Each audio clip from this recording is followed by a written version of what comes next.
Here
we go. Oh, say 6, man. Saturday, say 6. Are we on live?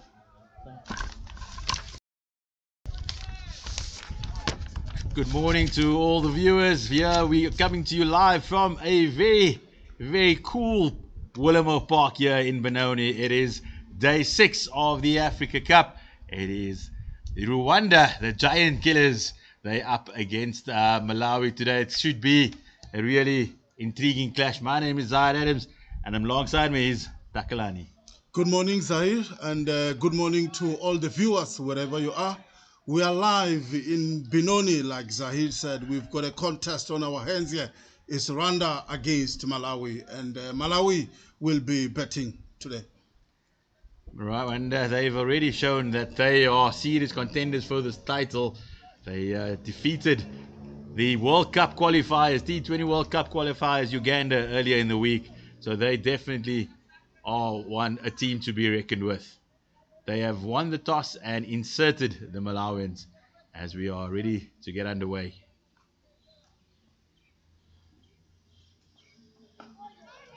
That's a good start there by the Malawian, but the Ugandan. My humble apologies, the Rwandan opening bowler. It's the Kotsongo brothers as they take strike for Malawi.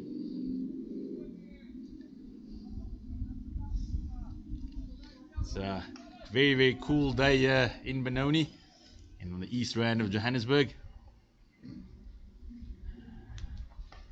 Here's a short delivery that doesn't quite get the full willow onto it, and but it is enough to open the Malawian account.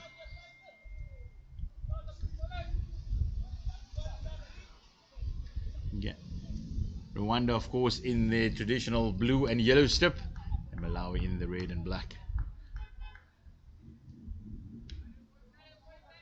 Malawi, they've had a good victory over Mozambique earlier in the week, and a loss, unfortunately, to Uganda.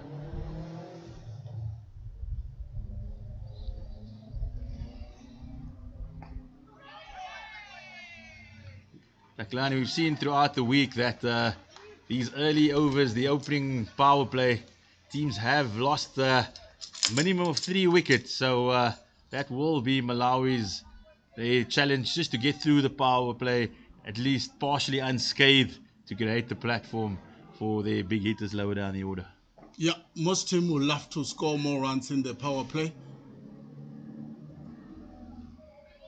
as you only allowed 2 fielders outside the 30-yard circle. That's where you want to capitalize early on. Get the run rate maybe up to 8 runs to the over. Push it later on. And the Malawians, I think they will look to do that also. Try to score as many runs as possible in the opening power play. Put Rwanda under pressure early on. And for Rwanda, I think the mandate is easy. Get wickets as early as possible. Nice little single into the leg side. Yeah, Rwanda, they've really come on in leaps and bounds over the last couple of years.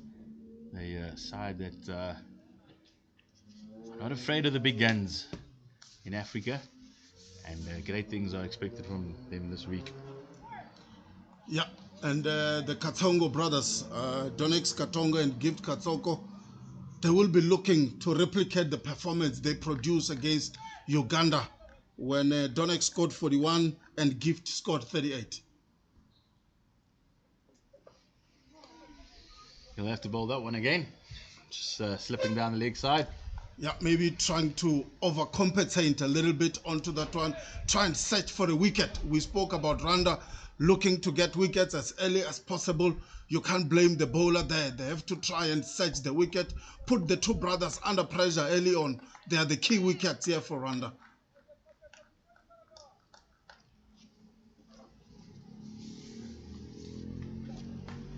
That's a lovely looking square drive. There is protection on the boundary, but he has no chance. And that's the opening boundary for the Malawians. Great end to the first over. Malawi 7 for no wicket after 1. Yeah, good end to the over. That's what you have to do as a batsman. If you can't score runs early on, make sure you finish strongly. And Malawi did that exactly. And what's good about that shot is there is two fielders at the boundary, but that ball just beat them with ease. So that's some quality batting there from Malawi early on.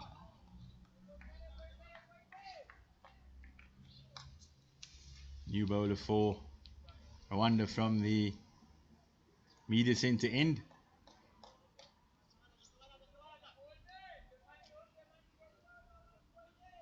The right left handed combination that will provide a challenge to these Rwandan opening bowlers. You've got to switch your lines, your lengths, almost every ball. That does often provide a challenge for the new bowlers. They like settling into a rhythm. Yeah, doesn't matter which format you're playing in, whether it's a T20, one-day international or Test cricket.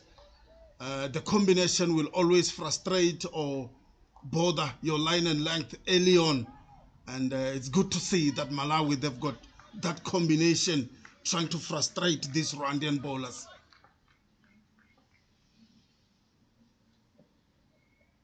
Oh, that's plenty of bounce there. He'll certainly be looking at that and saying that's encouraging.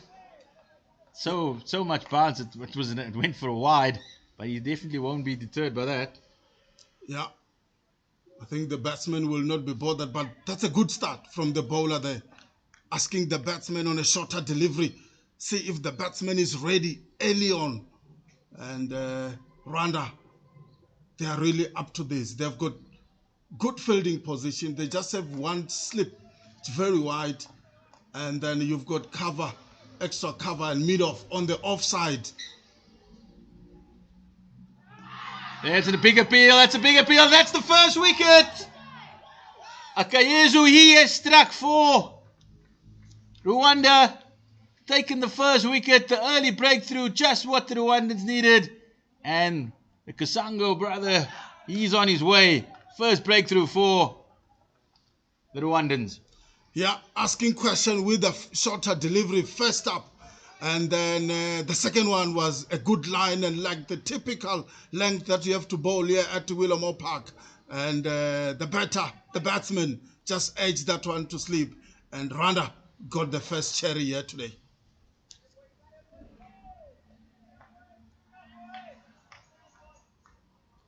Just the start that Rwanda wanted after inserting the Malawians. You're always wanting to, after electing to bowl, you're wanting to take advantage of the conditions. And that's exactly what they've done. Sending Gift Kosonko on his way for just 4 balls.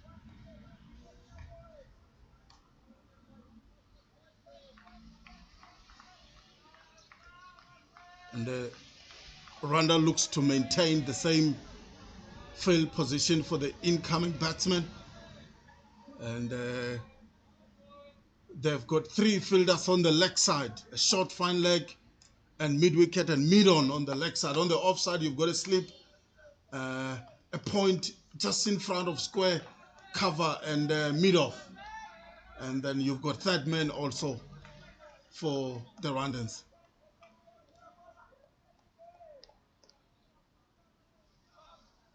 Plenty of chatter, of course. Now you're going to hear from the Rwandans. They've got that early wicket. Plenty of excitement. Just keeping the energy levels up. Making sure that the Malawians know they're there. really like the look of Akayezu. He's getting good bounce off the surface and also a little bit of movement. So he'll ask plenty of questions of the likes of Kosanku and the new batter Masuku. Yeah, and he's bowling a good line as well. Just on the fourth stump line, asking the batsman some serious questions. And Masuku off the mark with outside edge down to the third man boundary. We've seen the par score throughout the week, roughly about 40 for 3. That has been the par score in the power play. So it's going to be tough going for Malawi to actually better that today. But that is the aim. Try and lose as little wickets within that first 6 overs. Yeah, and again, the average score of the matches that has played here in this Africa Cup T20 tournament, you're looking at around 120, 115 runs. Oh, that's another very well bowled. He goes up for the appeal. I think on this occasion, Kosanko's probably just hit the bat into the ground, and that's what the umpire has decided. Staklani on the average scores.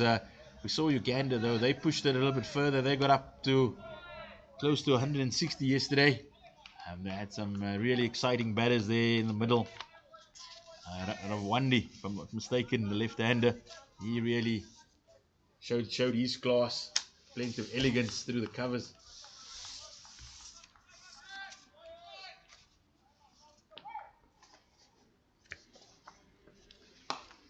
He missed out there. It was a nice little juicy full toss on the pads.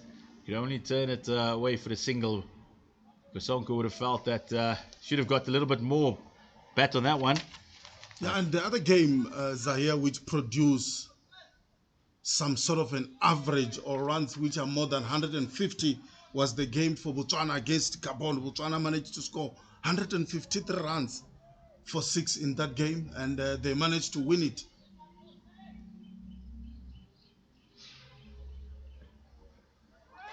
Once again, Ayezu, he's asking really good questions here with the new ball. And that brings us to the end of a very entertaining second over, a successful one for Uganda and Akayezu.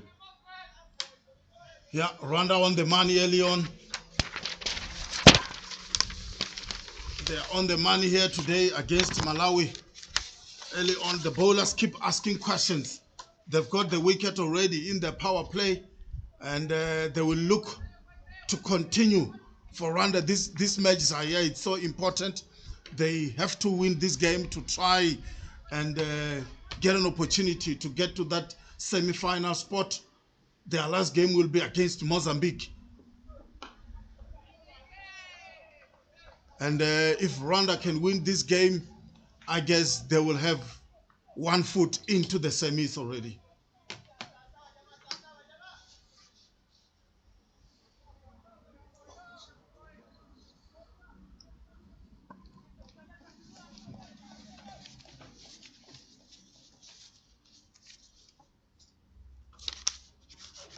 That's a short delivery. There's no protection down on the fine leg boundary. And Kosonko, he picks up another boundary for Malawi. Just a free gift on the leg side. All he needed to do was get a little bit of bat on it with the short fine leg up. And that's exactly what he did. Turned it around the corner. And much needed boundary for Malawi. Yeah, we spoke about the short fine leg earlier on in the previous over. And Kasonko was aware that if we just get a bat onto that one, it's going to go to the boundary.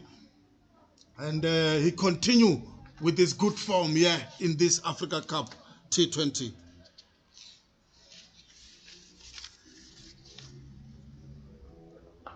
That's another short delivery on this occasion in front of square, but there is protection out on the leg side. It's just a single. Uganda having one fielder out on the leg side deep and one on deep at point.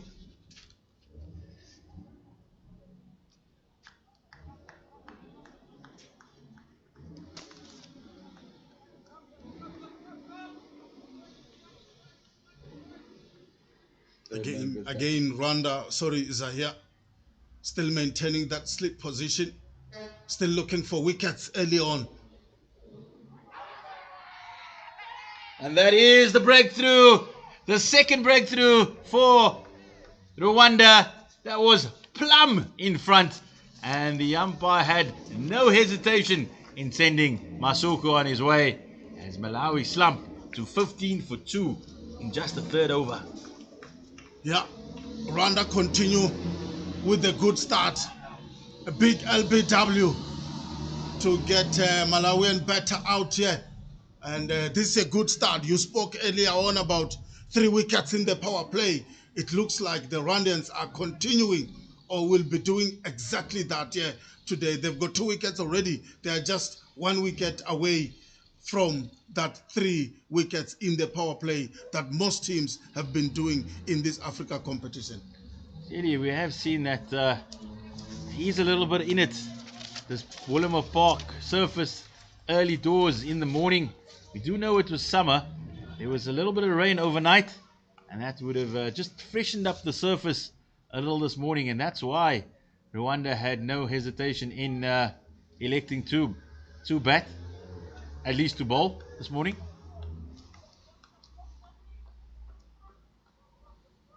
Again, a lot of chatting and clapping from the Rwandans. They looks like a very energetic side, and you can't blame them. With 2 wickets, you have to produce this kind of energy. Once again, just a good length outside the off stump. Yeah. Lovely first delivery up to Sohail. Yeah, good bowling from Rwanda to Sami Sohail. He got knocked in their game against Uganda. So he will be looking to score some runs here from his side. Is Sami Sohail. That's an opportunity for a run out. I think if he hit there, Kasonko could have been in trouble, but it's just shaved the timber. Yeah. That does bring us to the end of the third over, as another successful one for the Rwandans, as Malawi stutter along to 16 for 2 after 3. Yeah, the key wicket for Rwanda will be to get the other brother Kasonko out as well. If they can get him early on without damaging the score, I think they will be looking to continue getting some wickets, get the lower order as early as possible, put them under pressure. We spoke about Sami Sohail getting a duck, and then you've got batsmen like the skipper, Moazak Baig, who just got 8 runs against Uganda. So the rest of the batsmen hasn't done much in this competition. So the Kasonko brother, it's a key wicket for the Rwanda side here today.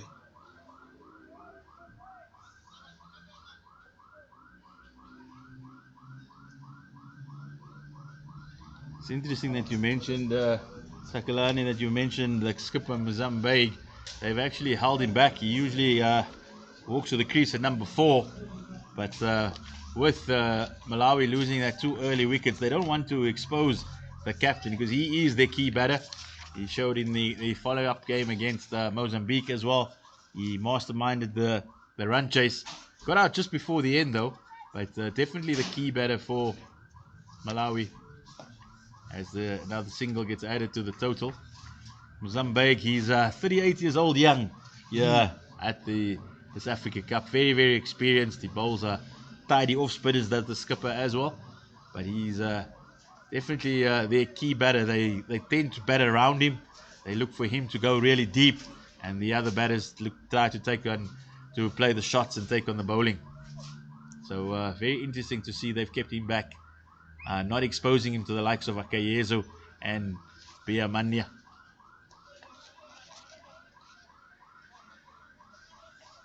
Yeah, and Sami Sohail scored a beautiful 45 from 48 deliveries against Mozambique.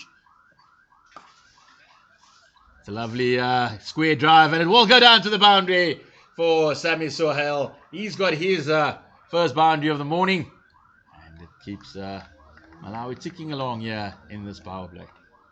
Yeah, they have to continue to do that. They've lost 2 wickets already. The 2 batters, the Katsongo and Sohail, have to try and put the bowlers under pressure. You can't just expect things to happen. Rwanda looks a very motivated side. They will be looking for wickets.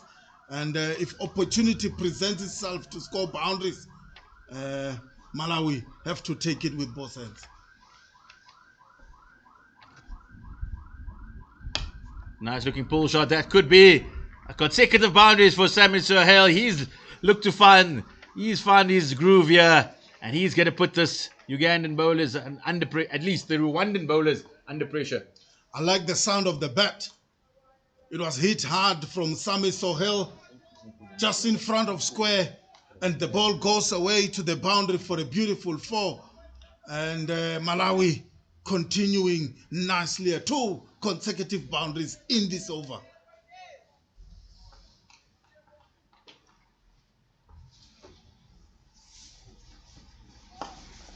That's a no ball. It's a quick single. It would be criminal to be run out on a no ball, but just misses the stumps. So Sohail gets through for the single, and will be a free hit for Kasonko. Just losing his rhythm here a little bit. He's the Rwandan opening bowler.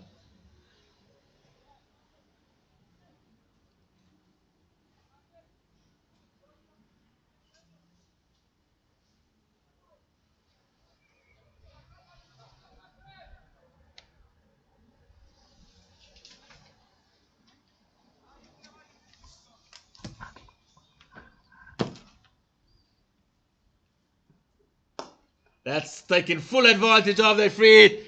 Powerfully struck down the ground. He's going to get there.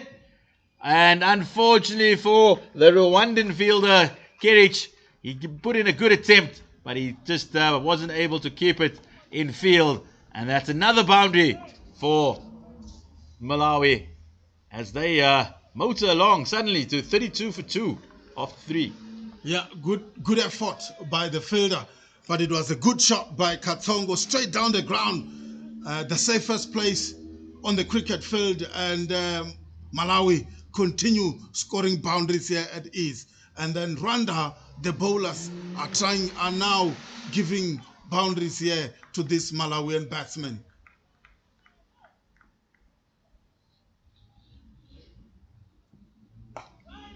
It's actually been a good counter attack by Kashanko and Sohail here. After losing those 2 early wickets, they've managed to ensure that despite the loss of those 2 wickets, they've still managed to achieve a run rate of 8.3, which is very healthy here at the Africa T20 Cup. Yeah, they have to continue to do that. I think Kashanko felt he missed out there. He was on his pads, and you've seen the silky wristies displayed before. But that brings us to the end of a very productive over for Malawi as they move to 32 for 2 after 4. Yeah, good start here by, I can say, both sides really. Rwanda got 2 wickets. Malawi got 32 runs on the board. And they are scoring boundaries easily. Sohail and Katsongo, the right-hander, who has been doing well in this competition so far. We spoke about Sohail scoring some runs against Mozambique when he got 45 from 48 deliveries. And then Malawi here, they will be looking to continue, maybe target that 120 runs mark, maybe 130 if they can achieve that. Batting first in this pitch, I think it's going to be a challenging score for Rwanda today. Change of bowling for Rwanda. The spin is being introduced. Nadir coming into the attack.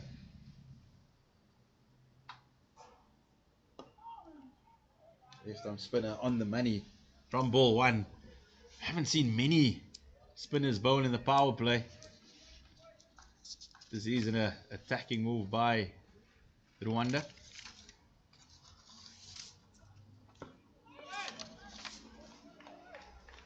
Yeah, Mohamed Nadir is a very good bowler for Rwanda. He managed to pick up 2 wickets against Uganda in the only match that Rwanda has played so far. So they will be looking for wickets from him this morning here at Benoni, Willowmoore Park.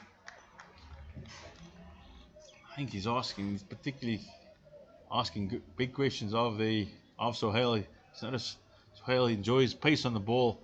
He's going to have to generate it now.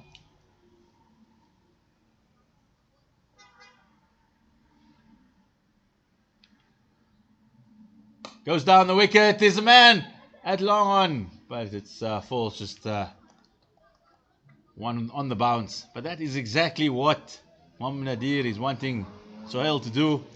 He's looking for him to make the play, and it almost proved successful here in this first over. Yeah, Sohail continuing with attacking Rwanda bowlers, using his feet that time around to Mohamed Nadir and looking for a boundary. But unfortunately, he didn't time that one so well. And the long-on fielder managed to field that one, and they just ran for 1 run.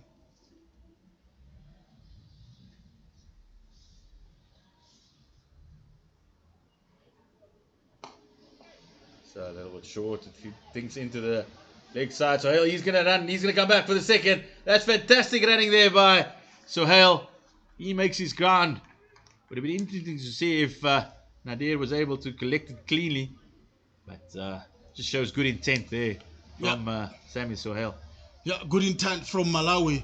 It was not a bad delivery by no means. And they managed to pick 2 runs from that delivery. And that's what you have to do in this format of the game. Put the fielders under pressure as well. It's a nice little cut shot. Beats the first slip and goes past the point. That should be another couple for Kasonko. That brings us to the end of the 5th over. Malawi moving steadily along to 37 for 2. Yeah, Malawi moving on nicely here. I love the energy that we're seeing from Malawi batsmen. I love how they manipulate the field as well. The previous shot where they managed to get a 2, there was a slip fielder in and a short third man, but they managed to score 2 easy runs there. It shows that Katongo and his partner Sohail, they do understand the fielding positions of the Rwandans, and they continue to put them under pressure. On a good deliveries, you're picking 2 runs. Bad deliveries, you're picking boundaries. This is good batsmanship here by the Malawian side. We will see spin from both ends now. Emmanuel Sebarami joining the attack. He's the off spinner, the Rwandan. Yeah, also pick up 1 wicket against Uganda at an economy of 4.5 to the over. And Uganda only scored 18 runs from 4 deliveries, 4 overs rather. Shows his quality, isn't it?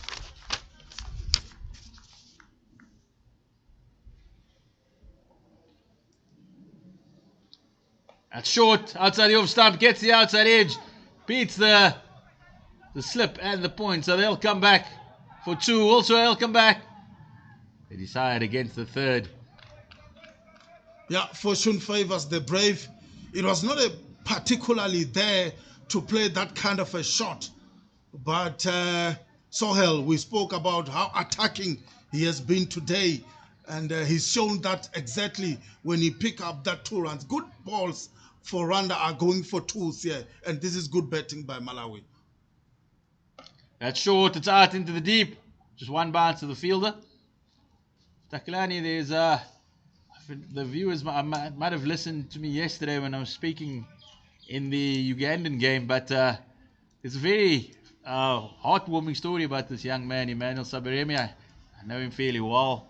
He's originally from Rwanda, but he came down to South Africa as a refugee a few years ago with his family. Literally walked from Uganda down and found his way all the way down in Cape Town. He was still a very, very young lad, still not even a teenager. He was still just about 13, 14 years old. Yeah, nice story indeed. It's out into the leg side, it's into the space. Good fielding.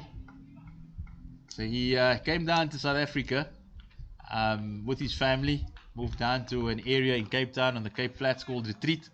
Lived there amongst the locals.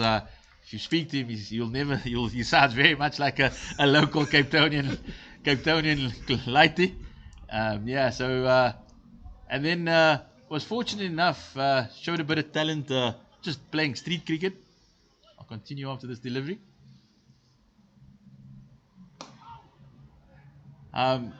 Just played street cricket and was picked up by one of the coaches down there.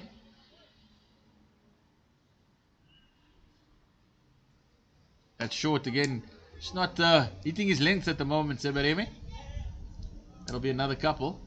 And got picked up and eventually managed to get a scholarship, a bursary to University of Western Cape, where he did through the life skills program, did his degree, played for university UWC in the National University Week, played also Western Province amateur cricket.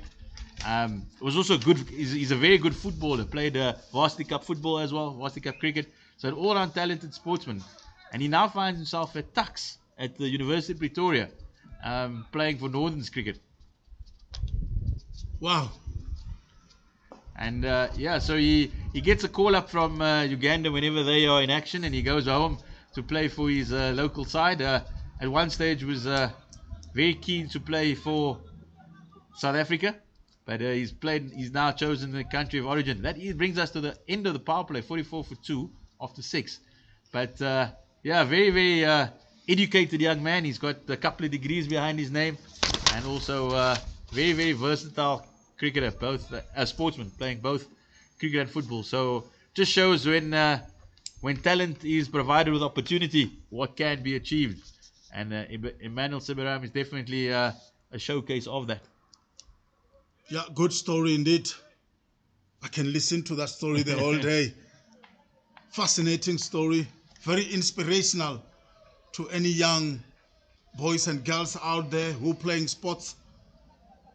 You just have to put the hard yards in, and opportunity will be there to take your game further. I can assure you, he's definitely one of the hardest working cricketers I know. Those calves alone shows that he's walked down all the way from Uganda. But I'm sure there are plenty of other stories around like this in the other teams as well. It's down the wicket, that's Sohail. Sohail was offered a couple of opportunities in that game against Mozambique. He was dropped a couple of times, but he showed his mental tenacity to push through, and it was actually him that took Malawi over the line against Mozambique with that 45 not out. Yeah, it's a key batsman for Malawi. The Kansoko brothers didn't do well, particularly well in that game, and Sohail managed to take Malawi over the line in that game.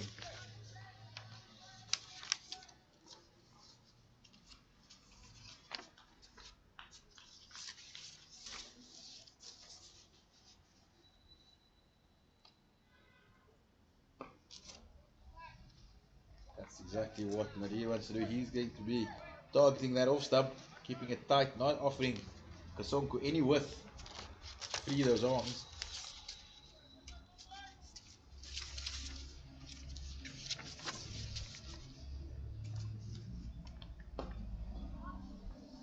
Push down to long on for another single. Yeah, I think this is key part of the game for Rwanda. They've got their two spinners operating right now. They bowled well against Uganda, and they have to try and get wickets. Maybe in this 7th over, maybe until 15th over, you guess they will be operating, get wickets, put Malawian batsmen under pressure, not giving away runs for free and boundaries as well. But Kalani, we spoke about losing that 3 wickets in the power play, and after Malawi were 2 down in the 2nd over, we thought it could be a bit of a disaster, but Kasanko and Sohail, they've come together and put together a nice little partnership here that's building really well for Malawi. I reckon these two have to take it deep for Malawi. Target that 15 over. They still have the captain to come in, Muasman Beg. The skipper has to come in, but these two are really key wickets for Malawi. And a quick single there for the Sonko. Yeah, I think Malawi batsmen now will be looking to rotate the strike. It's that phase of the game where there is not much boundary options to score. And the two spinners for Rwanda are operating. They've bowled well against Uganda. They managed to pick up 4-5 wickets between the two in that game. So you reckon this bowling partnership for Rwanda, it's also key here to restrict Malawi to under 120 in this match.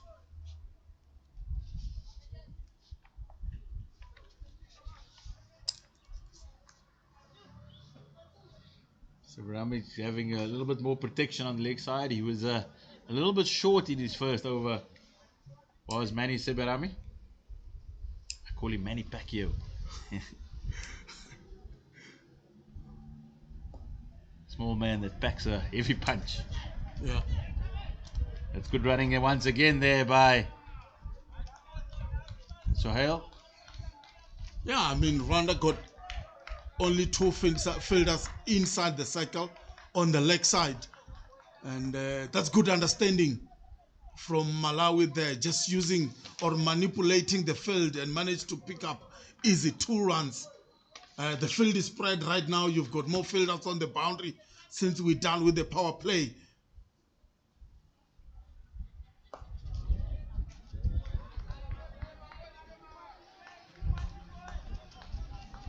This is when Rwanda will look to want to squeeze.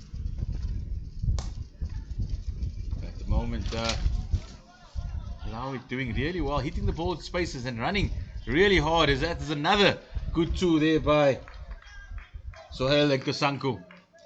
Yeah, we spoke about this. I mean, also brings up the 50 runs for Malawi and good time in just the 8th over. Yeah, we spoke about this, Zaya. They are hitting the good balls for 2, and that's good batting.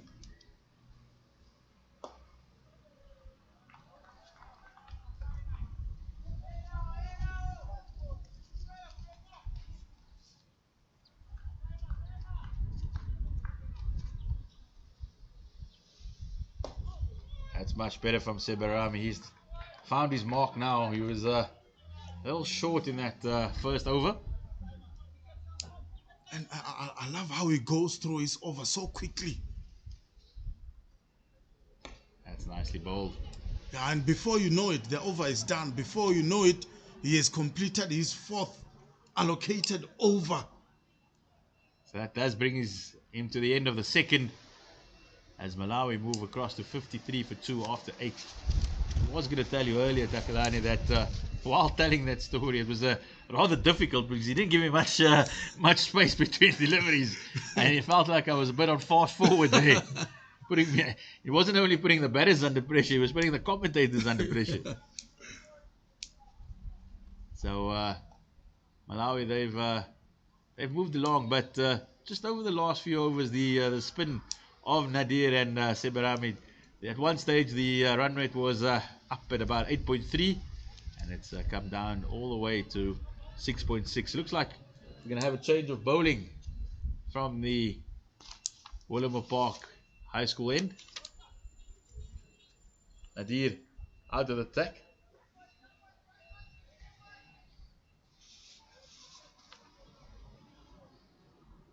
And it's Wilson, at least Kevin Ikarose. He'll be joining the action. Yeah, Kevin Irakoze managed to pick up 1 wicket against Uganda. Bowled 3 overs for 16 runs.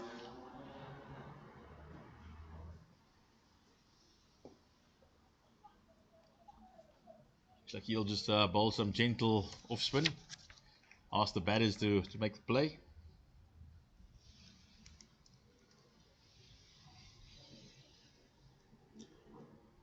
Yeah, I think for Rwanda, Zahia, it's It's an easy going at this stage. They will just continue using their spinners. Didier Ndekubgimana, the skipper, understand that their biggest opportunity to get wickets and put batsmen under pressure is by using the spinners. They did well against Uganda, and that's what he's looking for once again in their second match of this competition.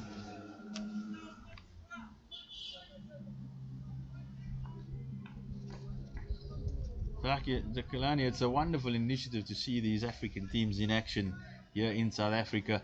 We've seen Uganda qualify for the T20 World Cups, and just the more game time these African nations get, just the better for cricket on the continent. Yeah, that's true. The more nations we can have in the ICC tournaments, the better for cricket in our continent. And it's good to see that you've got teams from, oh, good shot, but it's not going to go to the boundary.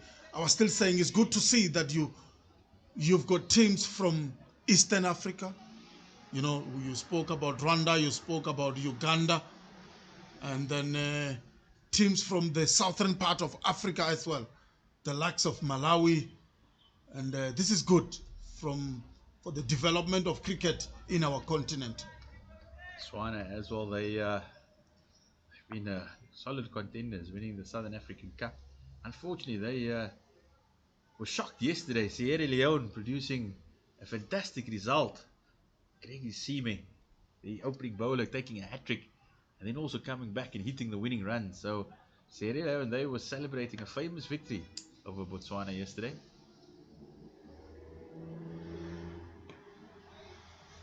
So we've seen our fair share of upsets with there are no smaller teams any longer. That brings us to the end of the ninth, as Malawi moved to 58 for 2 after 9. Yeah, that's good for cricket. We saw in the men's ICC World Cup where Afghanistan managed to beat England, and the Netherlands continued to upset South Africa in ICC. That is our hoodoo team. It's like the orange is too bright for us. The orange just gets too bright for us, and we falter. Yeah, we can't manage to get over the line against them. And I don't think the Proteas want to see an orange shirt for a very long time. Beaten at the T20 World Cup and the 50 overs World Cup. Yeah. So that's good sign for cricket. I mean, Afghanistan in the past few years, for example, they were part of associates nation, and to see them performing well in the ICC tournament is good. New bowler Eric Kubivumba, he's replaced Sebarami here from the media center end. So Rwanda has gone back to the seam of Kubivumba, and he bustles in immediately and goes past the outside edge. Yeah, Eric Kubimana managed to pick up 1 wicket against Uganda. He bowled 3 overs, and then Uganda managed to score 13 runs. He bowled. The good thing about Rwandan bowlers, Zahir, is that they don't bowl a lot of no balls. We saw against Uganda only one no ball was bowled, and there was no wide. So it's a very good disciplined package, this Rwandan side. That is fantastic, Takalani. They've have overstepped once today, and I think about 2 wides already. But to show that type of discipline, and that is what wins you games against the bigger teams like Uganda. They Rwandans showed fantastic discipline in the field and with the ball, and they managed to bundle Uganda out for just very powerful Ugandan batting lineup for just 113. So they'll look to repeat that here against the Malawans, who are just losing their way a little bit. I mean, going to Uganda, I think this is a big competition for them in preparation of that ICC T20 competition that will be held in the West Indies and USA. This is really important for Uganda. Get their side in order and You never know. They might surprise a few in that ICC tournament.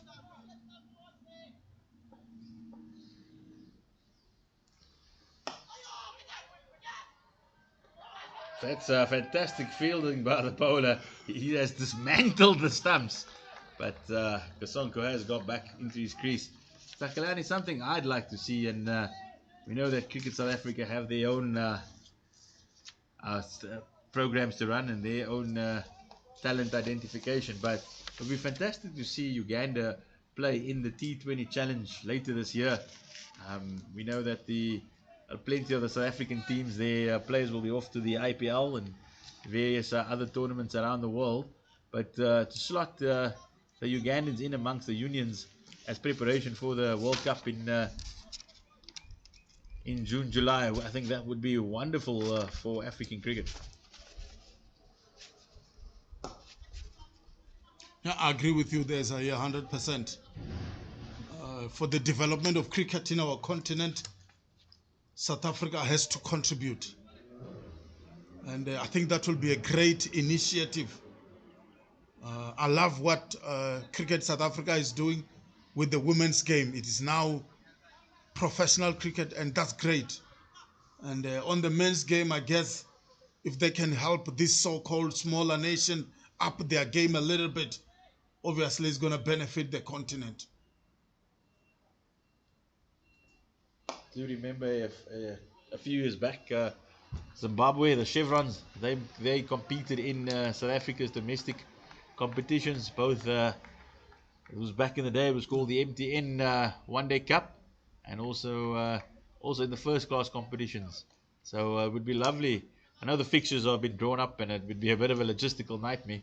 But if Uganda could be accommodated, it would be a really fantastic thing. We've already seen the likes of South Africa's under-19 team competing in Division 2, and the success they've had. They've actually won the competition a couple of times now, the emerging side and the S under-19s, and the way they've gone about. We've just got a bit of a break in play here. It looks like Kasonko, he needs a bit of assistance to his leg, but we've seen how the S under-19s, we've seen the players that have emerged from that side, guys like Deval Previs. He managed his maiden first class 100 here just, was it 2 days ago at Centurion for the Titans. Fantastic young talent. We've seen others like George van Heerden, Mikael Prince. Oh, what a player. He's up at Northwest. He got another good half century yesterday against his hometown team, Western Province at Newlands. So plenty of talent emerging in those tournaments. So if something could be done for Uganda in preparation for the World Cup. Yeah, I was privileged to watch one of the best innings from Mikael Prince when the Northwest Dragons were playing against the Rocks in Potchefstroom. Yeah, it was one of the best innings from the young man. The 180, were you there? I was there. I was doing commentary fantastic, there. Fantastic. I really enjoyed that game. What a player. Matured innings. And this is all good for South African cricket. Absolutely. We need these youngsters to continue knocking on the door.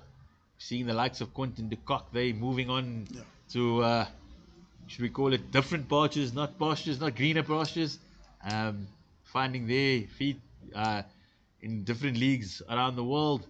So the talent is definitely there. I was at the Kai Majola week last year where we saw Mikael Prince actually didn't have the greatest of week, to be honest, but Western Province won that tournament, and there were Juan James.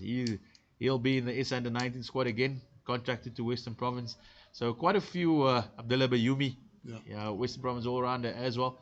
And that's the conveyor belt at South African schools and continues producing. Kamajola week, funnily enough, actually just ironically starts today down in Grahamstown. So hopefully we hear that the Lions are very much the favourites for that tournament. They've got 5 SA schools representatives in their side. Actually bumped into their coach Ahmed Omar at the Wonders on Thursday night, and I said to him, mate, if you don't win the tournament with this team, then I think you should hang it up. But he said no. What a story. He said no pressure. So it will be Kubivamba, we're back with the action here at Willowmoore Park. At least Irakosi.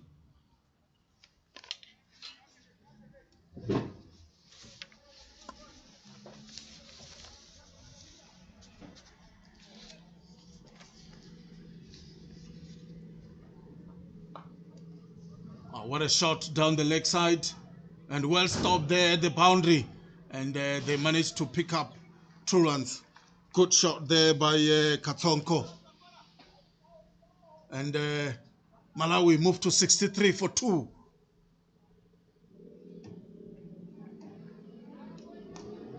More fielders now at the boundary lines.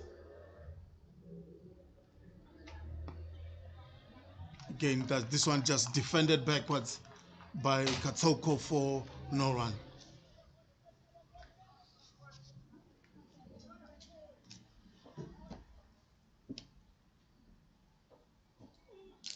It's out into the deep.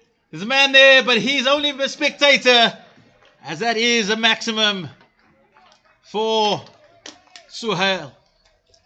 It was slightly short, and he pounced and put it over the mid-wicket boundary. Yeah, good shot there by Katsonko. We spoke about his batsmanship, and the good thing about that shot, Zahir, is that there is a fielder, especially for that kind of a shot, but he managed to beat that fielder for a maximum.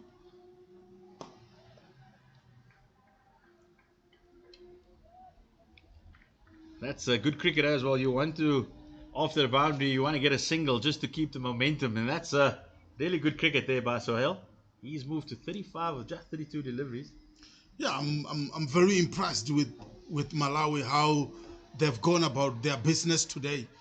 Earlier on, we saw the 2 batsmen, Katonko and Sohail, attacking, but when Rwanda introduced the 2 spinners, they managed to consolidate for a certain period, and it looks like now they are changing the gears and try and score now as many runs as possible.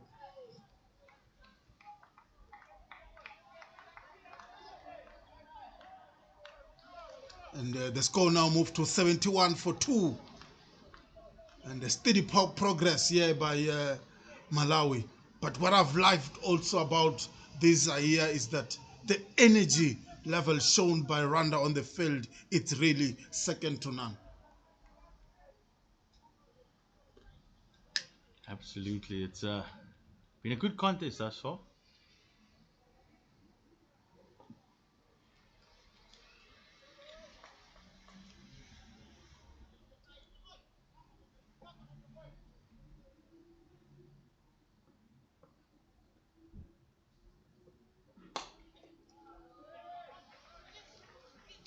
Single out into the deep.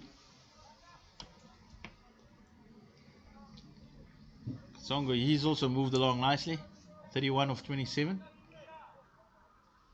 Good platform being laid here for Malawi.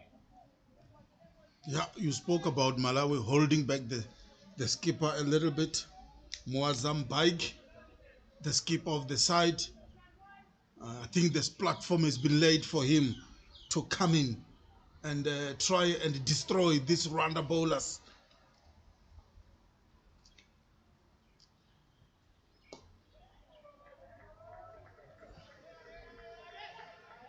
It's another good piece of running there by Katsongo and Sohail. They are really bustling between the wickets and putting these Rwandan fielders under pressure. We might have thought earlier it's going to be a short day after picking up those 2 early wickets. This partnership has now moved to 59 and really putting the Rwandans under pressure.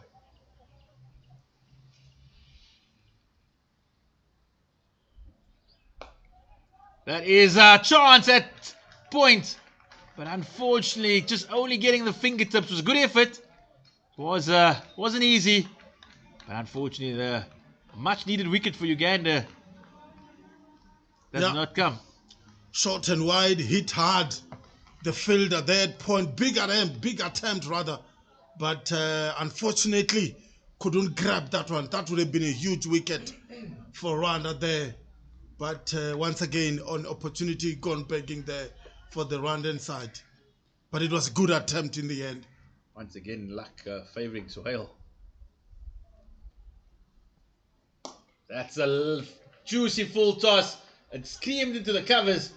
But fortunately for Kasonko, he didn't quite find the placing and allowed the fielder on the extra cover boundary to trot across and save a couple of runs for Rwanda. Yeah, we spoke about changing of gears. Katsonko and Sami Sohail. Right now, I think they are looking to do that. They are throwing their bat now in each and every delivery at this stage.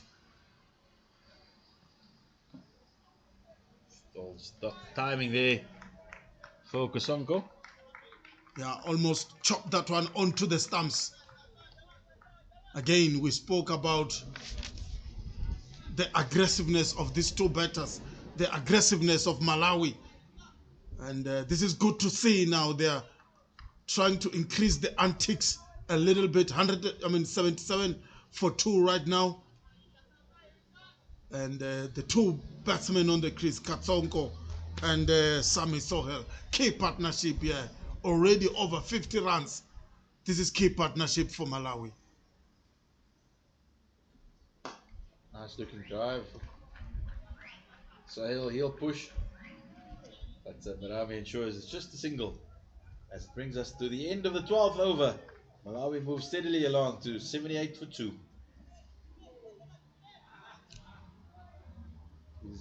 I think just looking at the score, Zahid, at this stage, after 12 overs, which side will be the happier side at this stage? I think it's very evenly balanced, although you get Rwanda haven't been able to pick up any more wickets since those early breakthroughs. They haven't allowed Kasonko and Sohail to really get away from them. They're going at good strike rates, but it could easily have been 90 for 2, and then they would really have been under pressure. So they've still managed to maintain a hold on the game, because 1 or 2 wickets and Malawi could be under pressure again. So very, very evenly balanced. You're thinking that Malawi would look at least a target of 140. That would be the minimum from here. Yeah, they've got the foundation already now, and like you said, the game is evenly poised. And as we say that, the just brings about the wicket as Hirokazi. He finds Kasonko chipping it straight back at him. And Kasonko's solid innings of 34 of 31 deliveries comes to an end. And Rwanda get the much needed breakthrough. Yeah, another commentator's curse. Malawi lose their third. And Rwanda rather, continue. Now they managed to get the third wicket. And is the skipper coming in. And I wanted to say the next 3 overs are key here, just before they lost the wicket.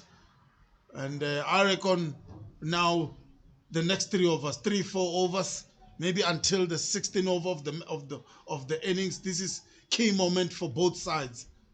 Whoever managed to pick up wickets, whoever managed to score some runs, will be in a good position to dominate this first innings here today. I think what Rwanda will want to do now is just get a extra fielder possibly into the circle for Big, because he's one that he's not going to run the singles very hard the way Sohail and Kasonko did earlier. So and he'll probably just want to give him a couple of balls to assess the conditions. So it could be a very opportune time to just bring down that run rate even further. There is a big gap on the leg side. Sibarami just top edge evades him. Could almost have been double success for Irakoze with Big just looking to turn it down on the leg side casually, and gets top edge, and it just evades Sibarami. It slipped. Yeah, he was looking for that open space on the leg side, just to turn it around for a 1, just to get off the mark. and give the well-set batsman the strike. It's a lovely cover drive, exquisite. It races over this billiard-like table for Sohail, and that's another boundary for Malawi. Sami Sohail, shot of the day so far. Plays it well on the offside. There is a big gap between deep mid-off and maybe deep extra cover, and managed to find that gap so well. And it's a beautiful boundary here for Malawi.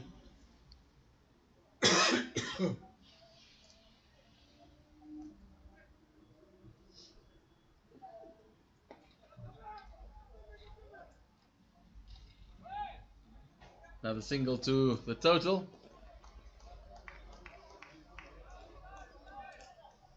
Malawi just moving along nicely.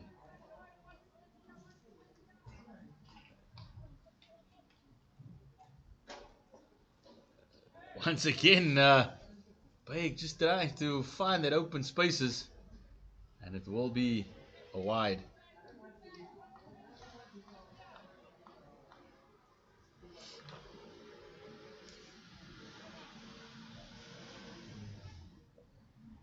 That's straight to the cover fielder, and for all the expectation of Baig walking to the crease, his innings has lasted just 2 deliveries, and Irakosi has made a double breakthrough, a massive over for Rwanda. Yeah, big over for Rwanda. We spoke about the space on the leg side. There was only deep square leg there. He has been looking just to turn it around onto the inside the circle, maybe finally just take a 1, maybe a 2 here and there. But this time around, his eyes lit up, hit it straight to the cover fielder there, and it was a good catch. And Malawi lose their 4th wicket. In the context of the game, that is possibly a game-changing over, losing Kasanko and then the captain for just 1. Those were the 2 players who would have thought would have taken it deep and really provided the momentum at the back end. So plenty now rests on the shoulders of Sohail. He's going to have to really try and be there at the end for Malawi for the innings. We spoke about it earlier, how just 2 wickets changes the complexion of the innings. Yeah, 84 for 4 at this stage. We were asking ourselves the previous over, who's got the ascendancy in this game? And it's clear now, Rwanda had this game now. They're ahead a little bit. They've picked up 4 wickets, and it's big wickets really that they've managed to get. And Malawi are in a spot of bother here. That is a very, very good over for the Rwandans. 2 wickets by Irakosi as Malawi moved to now. They were 85 for 4 now after the 13th over. Suddenly that target of 140 now looks a long way away for the Malawians. Yeah, Kevin Irakosi now has 4 wickets in this competition. This is good bowling. We spoke about the captaincy. We spoke about using spinners. We spoke about the 15th over mark. And it looks like Rwanda at this stage, they managed to pick up 2 key wickets really for Malawi and put Malawi under some serious pressure. They have to do well to come back right now. That is a very, very good call there by the Malawian fielder, realizing that they only had 3 inside the circle, which would have resulted in a no ball and a free hit for Malawi. And just before Akayezu was about to deliver, there was a call from the boundary, pulling out. So they brought the short fine leg back into the circle. Yeah, good understanding of the rules of the game, the rules of the competition. Martin Akayezu pick up 3 wickets against Uganda. And then we'll have another one there as it comes off the glove of Sohail, as Malawi now really losing their way, losing 3 big wickets in the space of just a few deliveries, with Sohail departing caught behind for 43 of just 37 deliveries. Yeah, he wants to guide that one oversleep for a boundary. But unfortunately, he just got a top edge and he's gone. Malawi lose 3 big wickets in quick succession. Sam Suhail departs for 43 or 38 deliveries. He was at the crease for 50 minutes. It's like 2 boundaries and 1 massive 6. But he has to contemplate the rest of the day from the dressing room. And it's Malawi now have slumped to 85 for 5. And are in definitely in a spot of bother. Yeah, good progress by Rwanda. Putting Malawi now under pressure, picking up wickets at regular intervals in quick succession. 3 big wickets, really, from Rwanda. What an innings here. Martin Ikayesu, Eric Kubimana, Kevin Irakoze, the Rwandans bowlers are on the charge here, putting Malawi under some sort of pressure. At some moment, Malawi were not bothered at all. They were scoring runs at ease, picking up boundaries here and there, picking up twos, but it looks like Malawi now are losing their way in this match. The extra pace of Kayazu, he's just caused a bit of trouble here. We saw he was one of the new ball bowlers picked up that opening wicket in that power play. And his extra pace causing the Malawians just a little bit of bother here at Willowmoore Park.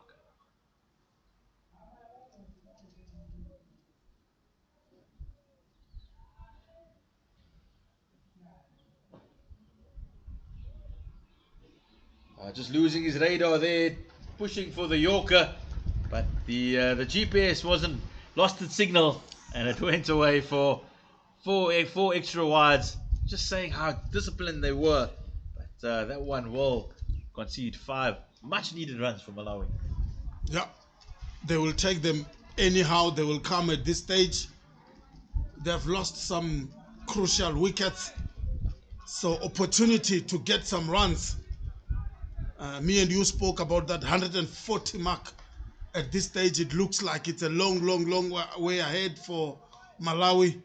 Maybe they will just go for that pass score in this competition of 115, 120 mark region, and because they have lost 5 wickets already.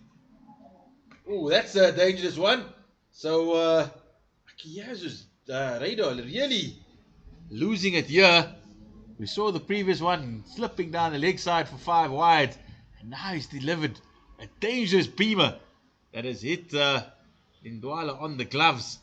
The umpires have definitely called a no ball, but Takayesu needs to be careful because another one like that, and that'll be the end of his bowling display for the day. Yeah. Martin Akayesu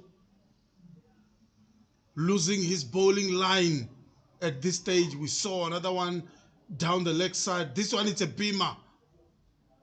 And they are just looking after the batsman there after he was hit on the glove. And it's a no ball. Like you said, Zahia, if we bowl another one, that will be the end of Martin Akayesu on this innings right now. Not quite as disciplined as they were against the Ugandans. 11 extras already today by the Rwandans. And they'll definitely want to just have a chat about that going into these death overs just to find their rhythm again. Yeah, they have to. They are giving Malawi some free runs. And they've got them under some spot of bother. They've got them under pressure. They shouldn't be giving these free runs here. Edawala seems like he's recovered from the blow to the gloves, and he will have the opportunity to face a free hit and just free the arms here. Remember, the field cannot change once if it's the same batter.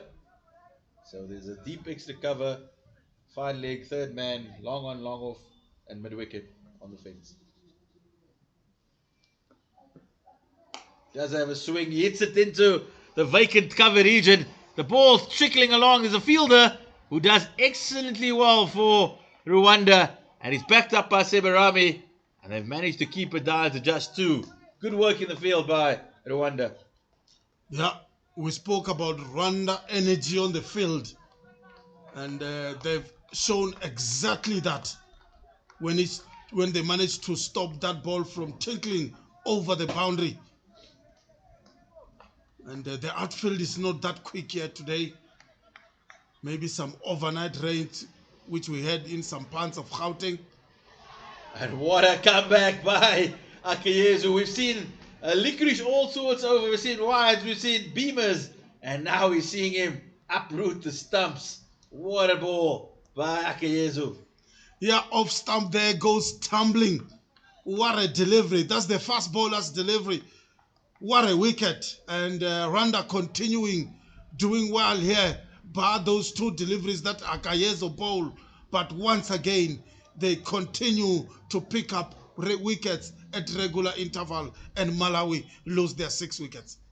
I think Takalani Akayezu, he put the flight of daylight into the batter with that beamer into Daniel Jacquiel, the opening bowler for Malawi, and Jacquiel wasn't really getting into line after that beamer, and once he got it on the off stump, there was only one result.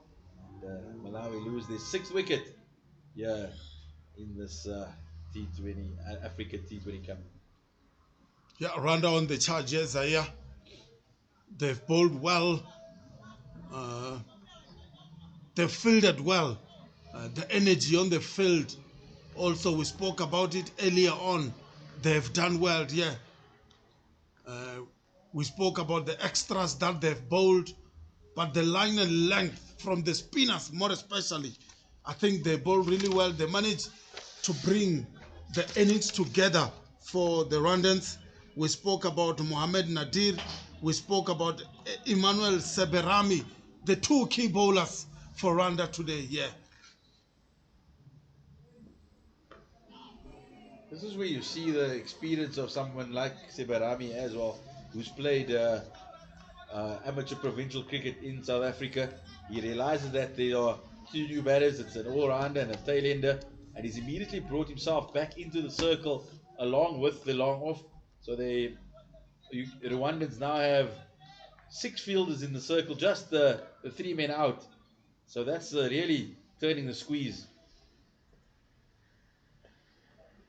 That brings us to the end of a very eventful over from Akayezu. We saw everything in it. A licorice all sorts packet, but it resulted in 2 extra wickets as the Malawians, they now slipped to 93 for 6 after 14 overs.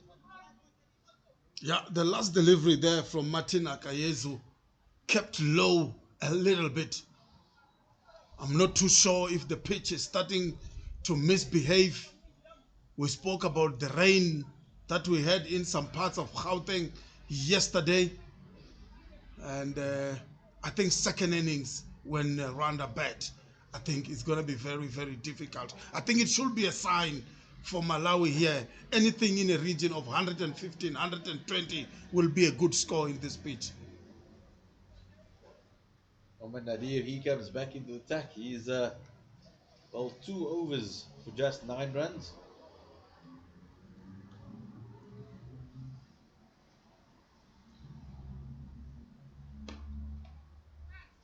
Well fielded of his own bowling there by Nadir.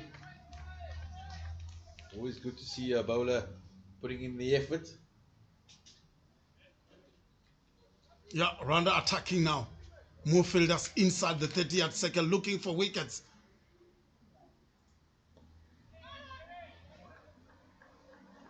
So somehow he's managed to find the gap and get the single to get off the mark as in Douala. But you can feel the energy here. The Rwandans, they definitely sense an opportunity to bundle out this Malawi side before the 20 overs. Yeah, I think they understand that this is not going to be an easy run chase when they come on to bat. And And it beats the between the slip and the point. It's running down to the third man boundary. And there's a mix up. There's opportunity for a run out. But it wasn't taken cleanly by the wicket keeper, Nkubamana.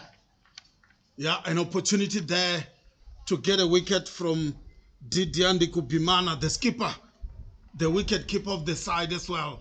That was a big chance. You get that wicket, you are now deep into the lower order of the Malawian side.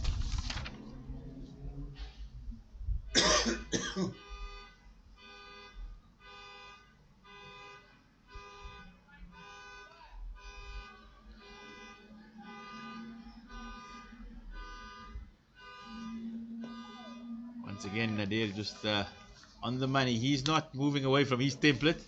He knows exactly what he wants to do at this stage of the innings.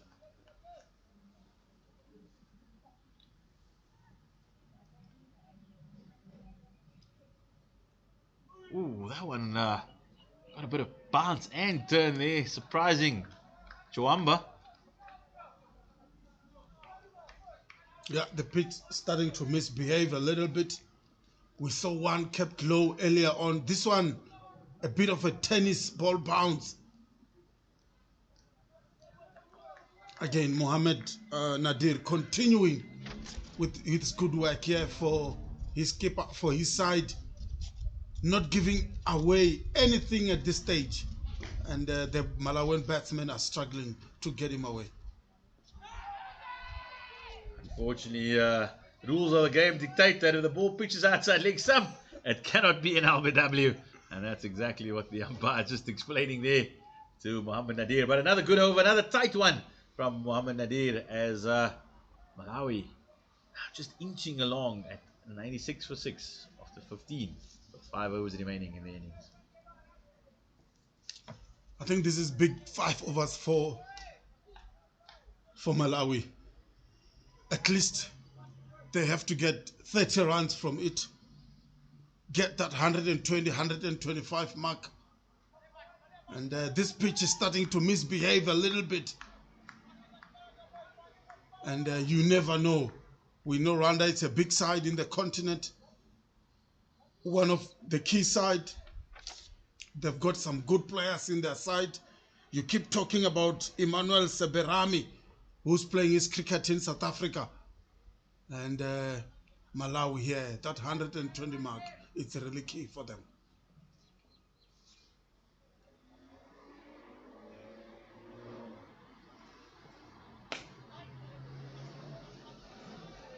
Again, there's a extra pace, just moving a little bit too hard to handle for the Malawian batters, particularly the ones here lower down the order.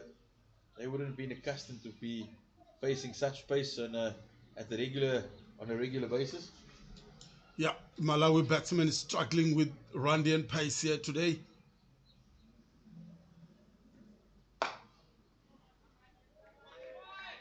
Here's on the money, knowing it's death over time, and he's hitting that block all with efficiency there.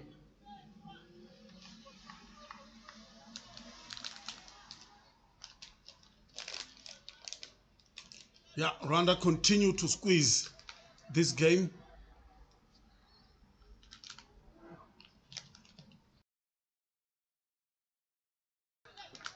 Single down to third man. Oh no, they're coming back for the second. That's very good running there by the Malawian batters, managing, and you can see the Ugandan, at least the Rwandan skipper and the rest of the field just looking down there to the third man, asking him, how was that too? Yeah, some good signs that we have seen, Zaire, for Malawi, that they can be a very good batting side. I think they just lost their way with those wickets, that they've lost 3-4 wickets in quick successions, that they've lost, but they look like a very good batting side and they understand the running between the wickets. Nicely turned down to third man, and they'll come comfortably back on this occasion for 2. So busy area down there in the third man region. And also brings up 100 off just 101 balls in 77 minutes, and with 6 boundaries and 1 maximum for Malawi. They'll be pleased that they've managed to get to the milestone. We'll now be looking to add the extras to put Rwanda under pressure.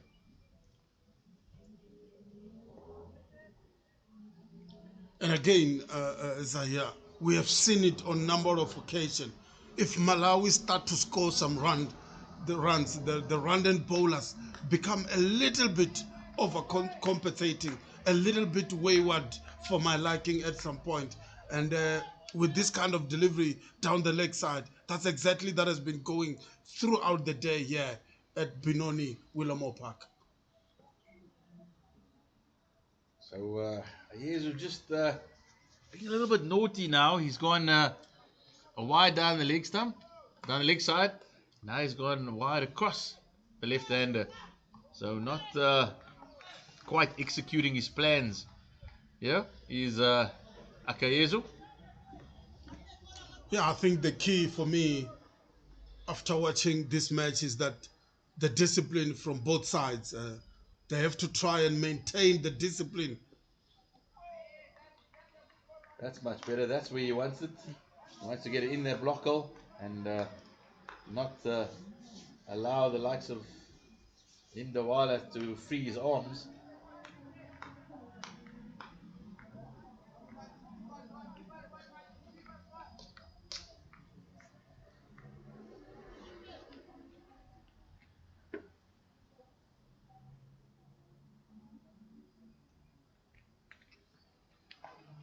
Once again steered past the point region. That might one though go all the way, and a much needed boundary for Malawi.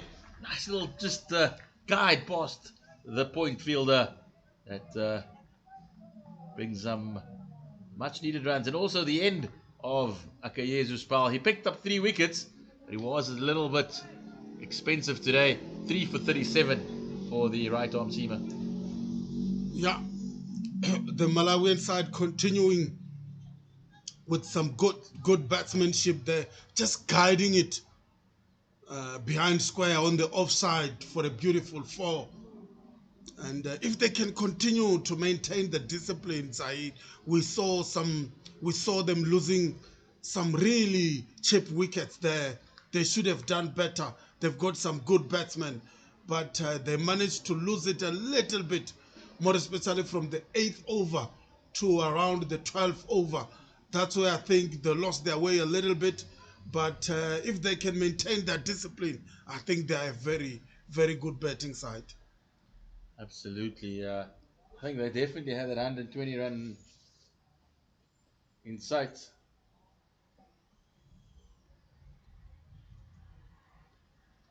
It's another extra here now, and it's just a little bit of ill discipline here by Rwanda at the back end.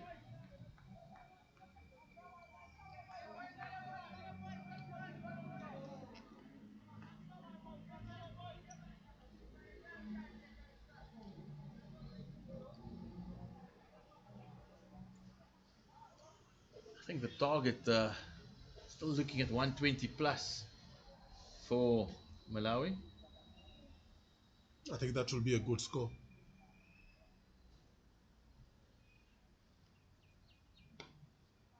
Nicely bowled by Nadir.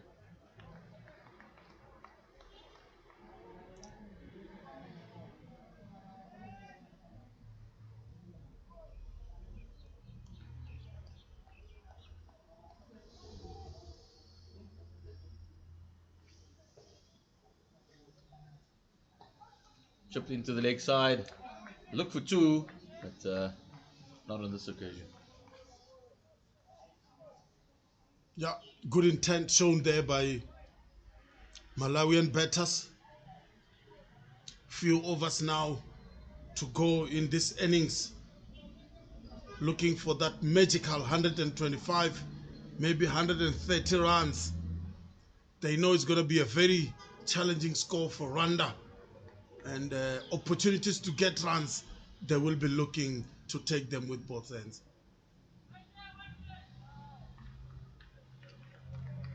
just wondering where's the boundaries they're going to come for Malawi. Both these batters are keen to chip it around and run really hard. But at this stage, you're wanting somebody to really hit the rope or even the grass banks. There's an opportunity for a run out at the bowler's end. And unfortunately for Rwanda, Nadir collected it, but missed the stumps from 20 centimeters out. Yeah, indeed, Malawi has to look for boundaries now. One of the batters have to throw kitchen sink, have to throw everything at it now. The singles won't hurt now. They won't hurt Rwanda at all. They have to try and get as many boundaries as possible. That's up in the air. Nicely turned around. Good chase here. Once again, another couple. So, definitely the ones and twos are being added to the total. But at this stage, you do need a little bit of power at the back end. Men who can just wield the willow and get it onto the grass banks.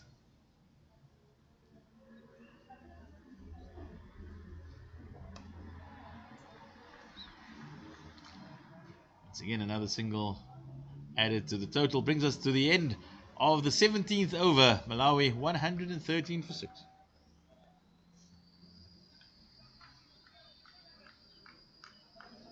Yeah, Rwanda has done well here, more especially the spinners in the middle overs.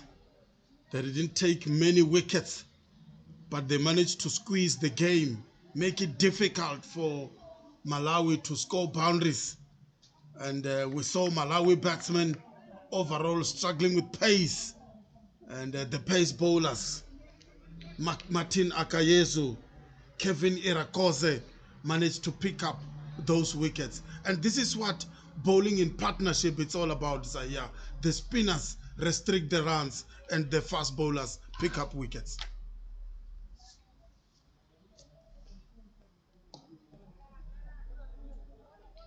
Sebarami back into the attack, and he sprints across the ground to keep that to just a single. It looked like Manny Sebarami, he'll take on the responsibility of bowling here at the death. He's still got another over after this.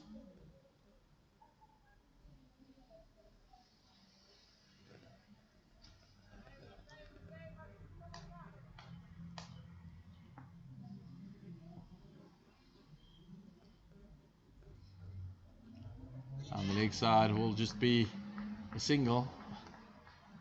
Rwanda won't mind this at this stage, just with Malawi just ticking along and not conceding any more boundaries.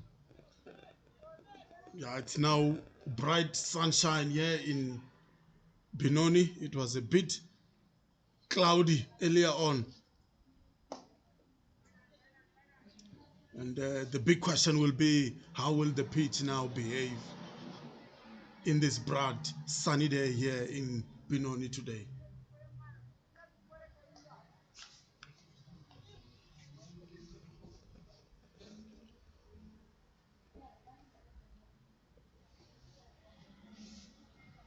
Three fielders on the leg side patrolling the boundary, so it's going to have to be a really big hit by Rwanda if he wants to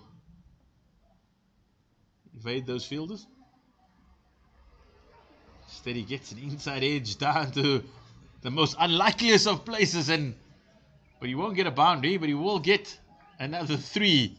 Well, Lindwanda, so they're not finding the boundary, but they are finding a way, all these Malawian batters. Yeah, trying to manufacture some runs here are Malawi. Good running at the end. And they managed to pick up three there, playing in the wrong line of that delivery. And they managed to pick up 3 runs. And yeah, like we said, Zaya, they need boundaries. They need big shots.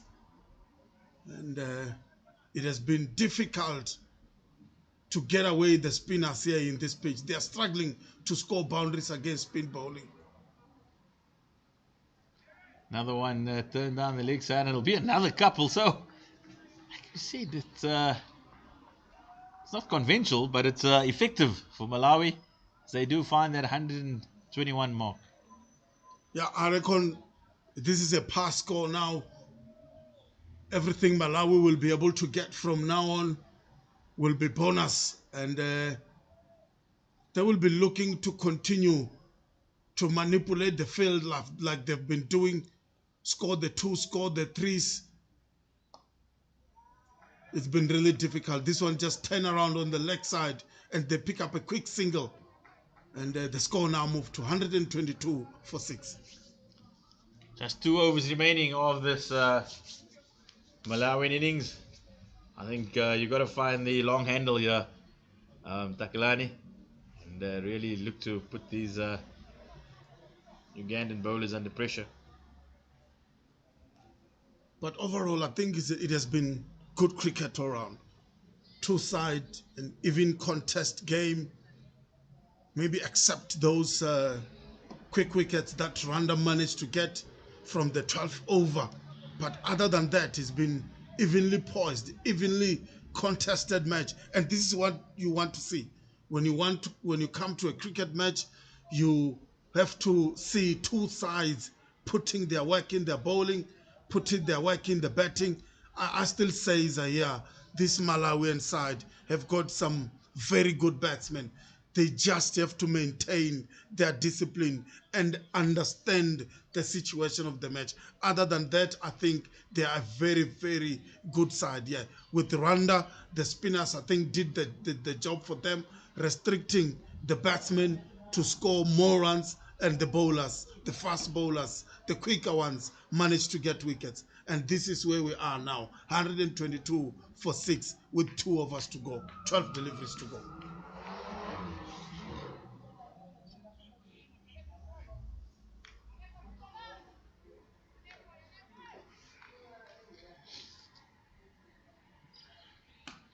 That's a big hit into the deep, into the leg side. It should only be a couple, as once again, Malawi's running really hard here. Yeah, they have to. They are struggling to get boundaries, but they've reached that 120 mark that we spoke about, and any runs from here will just be icing on the cake for the Malawian side. 124 for 6. We spoke about right at the beginning of the day 140, and they lost their way a little bit. But it seems like they, with 10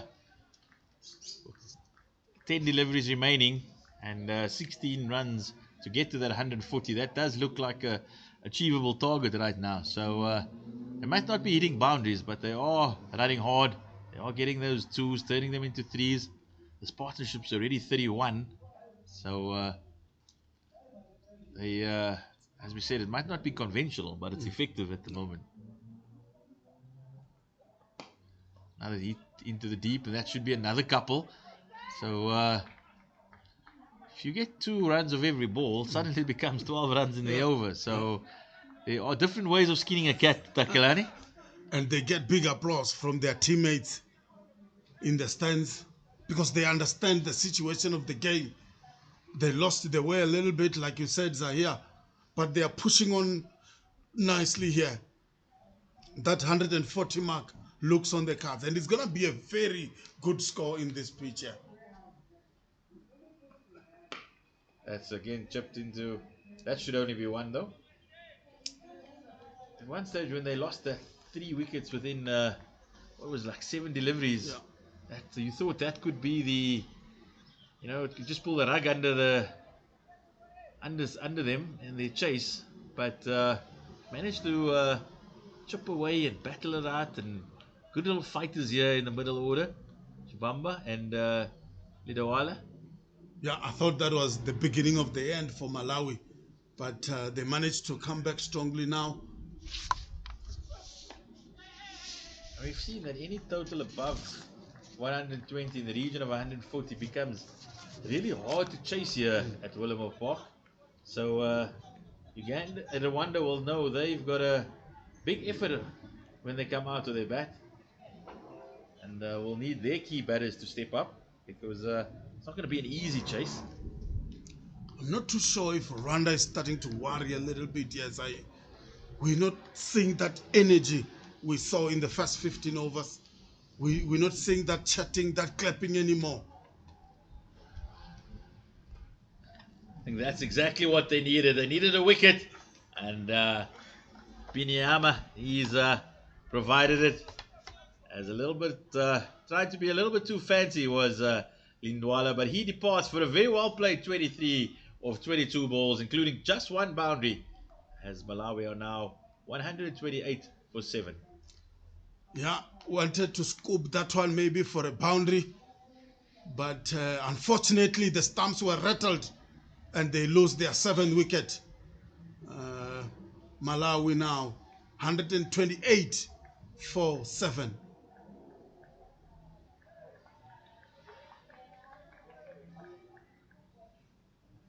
As we head into the final over of the innings.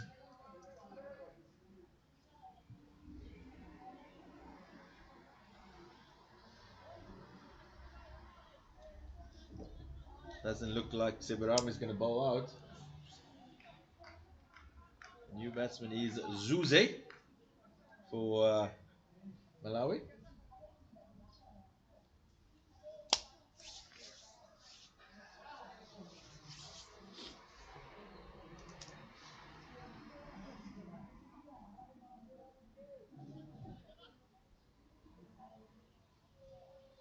The field has been spread a little bit now by Rwanda since it's the last over of the innings.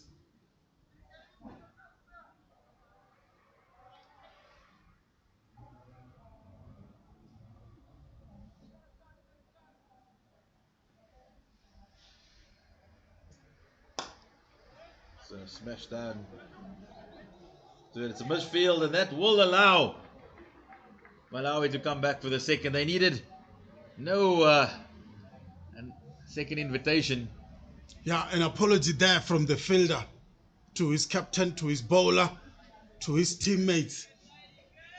Free run there given by Rwanda.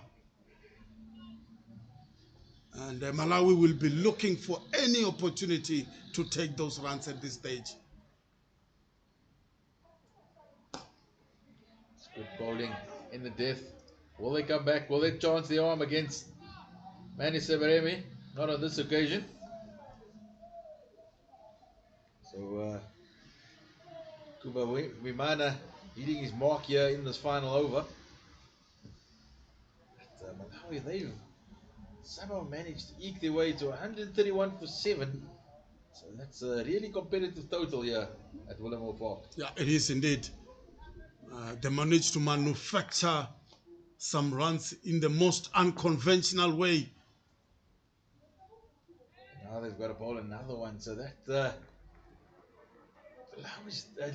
Rwanda's disciplines have really just gone astray here in these final 10 overs. Yeah, and we spoke about this early on. I mean, they managed to only bowl one no ball against Uganda in their only match they've played so far. And to come back and bowl so many extras like this. No run there. So good comeback. Yeah, I think it should be a big concern for the skipper and the coaching staff for Rwanda.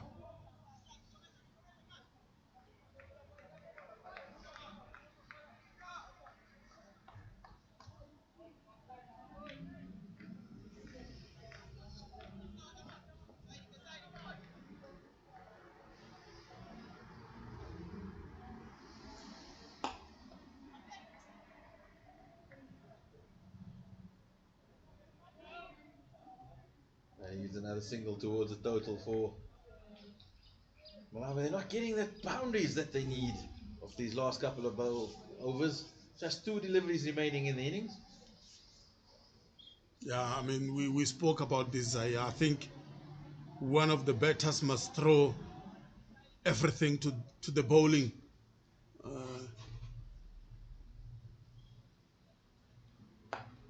Has to go. We'll get a single. I think in the off season, a couple of the Malawian batters maybe just need to hit the gym and just bulk up a little bit. T20 is all about the power game.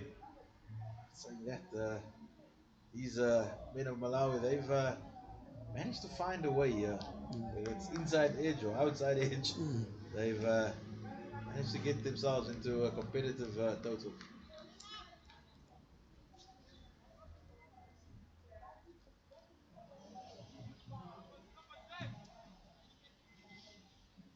Final delivery of the innings. Looks to go over the short fine leg, but it will not be, as we come to the end of a very, very solid Malawian performance. They eventually end on 135 for 7 after their allotted 20 overs. It was an innings that ebbed and flowed, lost a couple of early wickets, and we had a good partnership between Suhail and Kasonko, and then another flurry of wickets before a late charge to put the Malawians in a very, very healthy position, and Uganda will have all to do in the chase in a few moments when we'll see you back in a short while.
Welcome back to Willowmoore Park here in Benoni. It is the mighty Africa Cup clash between Rwanda and Malawi. Malawi sitting the Rwandans 136 to win. A very, very decent target. And Rwanda are going to have to bat very, very well here if they are going to chase this down. Because we've seen in previous games the Malawians, they are very, very energetic in the field. They will look at their opening bowlers to provide the early breakthroughs, along with the spin of captain Mohammed Bey, keeping it tight in the middle.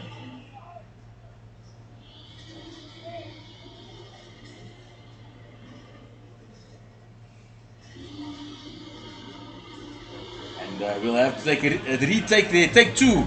Yeah, with just pulling out of his action at the very last moment.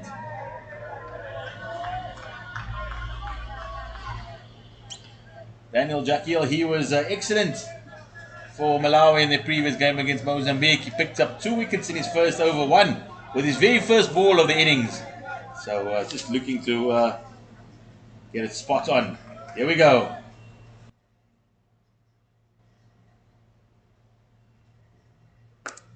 And what a contrast to the previous game. The previous game against Mozambique was a wicket for Jakiel. On this occasion, it's a splendid cover drive by the Rwandan opening batsman Nidi Kubinwana and Hamza Khan, who has faced that first delivery. Hamza Khan just leaning on the over pitch delivery and picking up a boundary off the very first delivery of the innings. Fantastic start for Rwanda.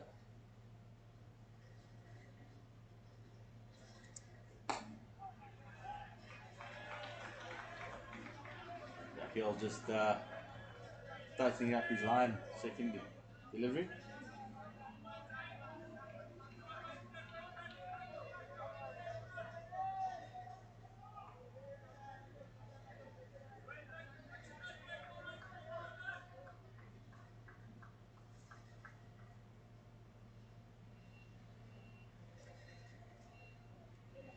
And looks like Jackie Al having some problems with his run up here. That's the second time in a few deliveries that he's pulled out of his action.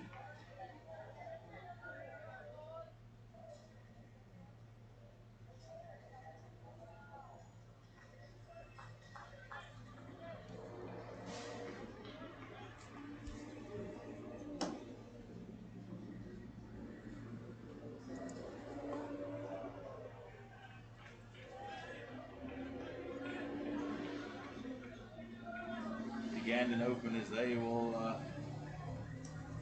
the Rwandan openers, they will really be looking to maximize this power play. So earlier, Malawi added 44 for 2 in their first 6 overs.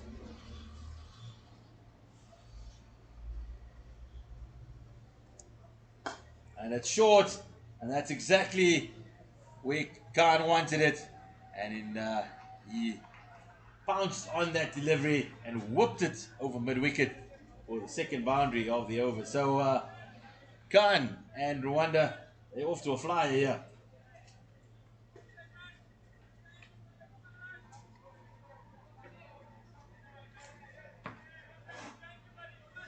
And Jakiel just struggling with his length a little bit, overpitched the first delivery, and now a little bit shorter.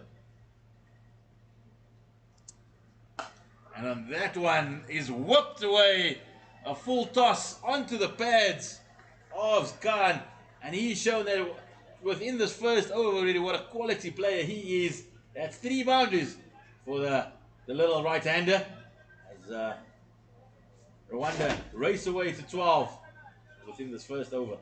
Yeah, that one was in the slot, and it got the treatment it deserved over mid-wicket for a beautiful 4 indeed. And this is good start here by Rwanda in the first over of their innings.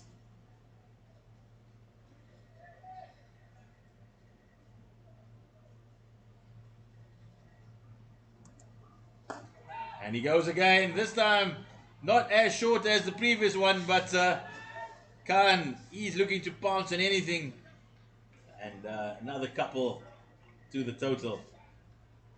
Looks like Rwanda wants to finish this game so quickly here. And first over of the match, of the innings rather.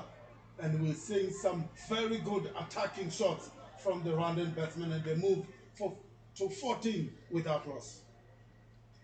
Very exciting start here by Khan.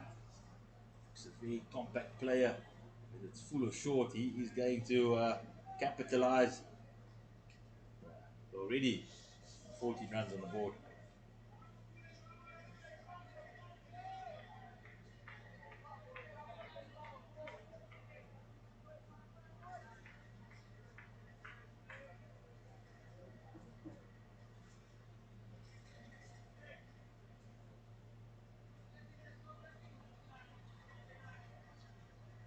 Kondani, he's coming from the Willowmoore Park High School end.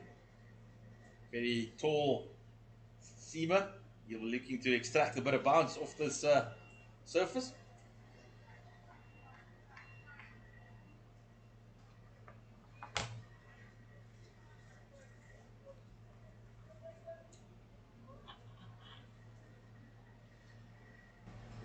Yeah, he hasn't picked up a wicket so far in the competition.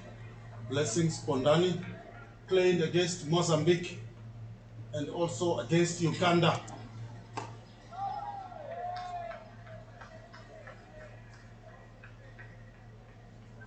Shown really just he's a lot tighter than his U-ball partner. Looking to zone in on those stumps.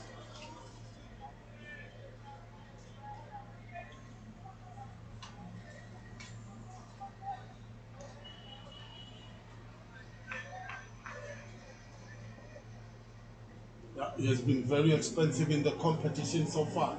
Against Uganda, he was going for 8 runs to the over. And then against Mozambique, he was going for 7. And like I said earlier on, he couldn't pick up any wickets in his first 2 matches. We're looking to change that here at Takalani and try and get Malawi on the front foot in this defense of 136.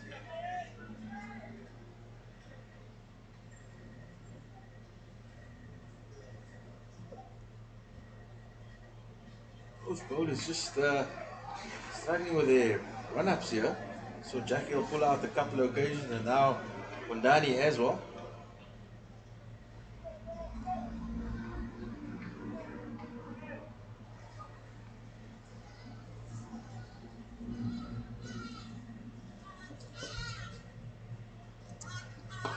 And that is a show of great intent by the Rwandan skipper.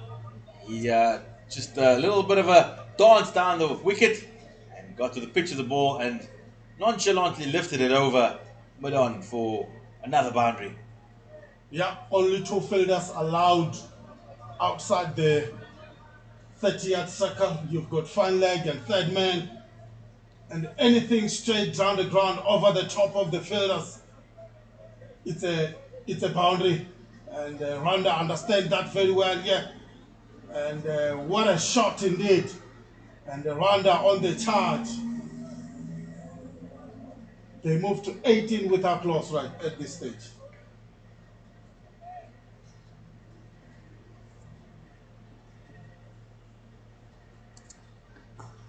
He goes again, on this occasion not quite getting the connection that he wanted, but Rwanda, he's looking to really put Bandani under pressure, just waltzes down the wicket and has a full swing at the delivery.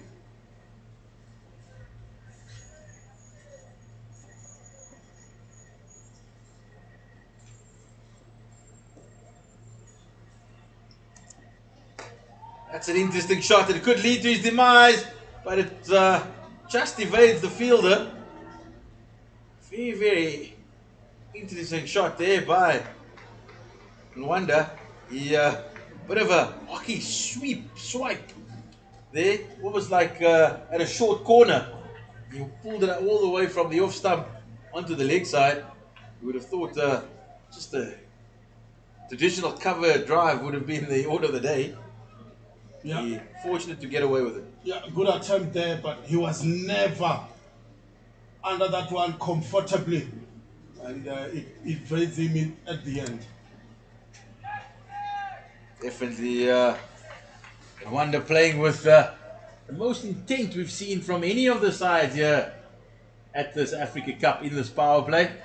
They are looking to maximize the fielding restrictions. Yeah, we spoke about the sun baking the pitch. I'm not too sure now if the ball is coming onto the bat nicely. We saw the Malawian batsmen struggling to hit the ball to the boundary ropes, but it looks like it's an easy going for Rwanda at this stage. They are on 19 without loss, and they're really putting Malawi batters under some sort of pressure here. And what a packed offside field here. So you've got mid-off, cover, extra cover and point, and then you've got third man.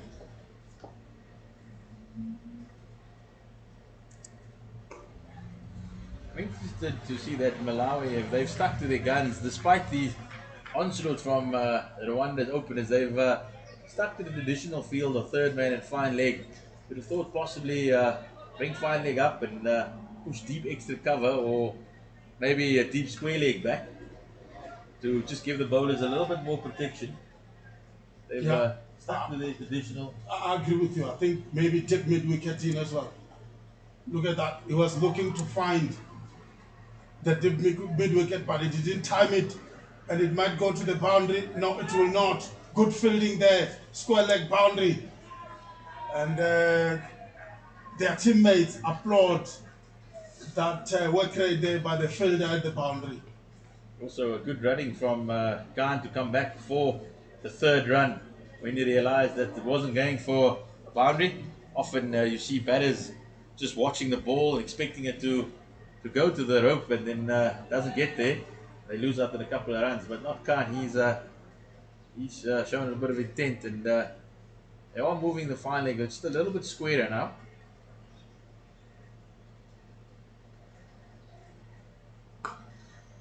It's a beautiful shot from Khan. What a pose there.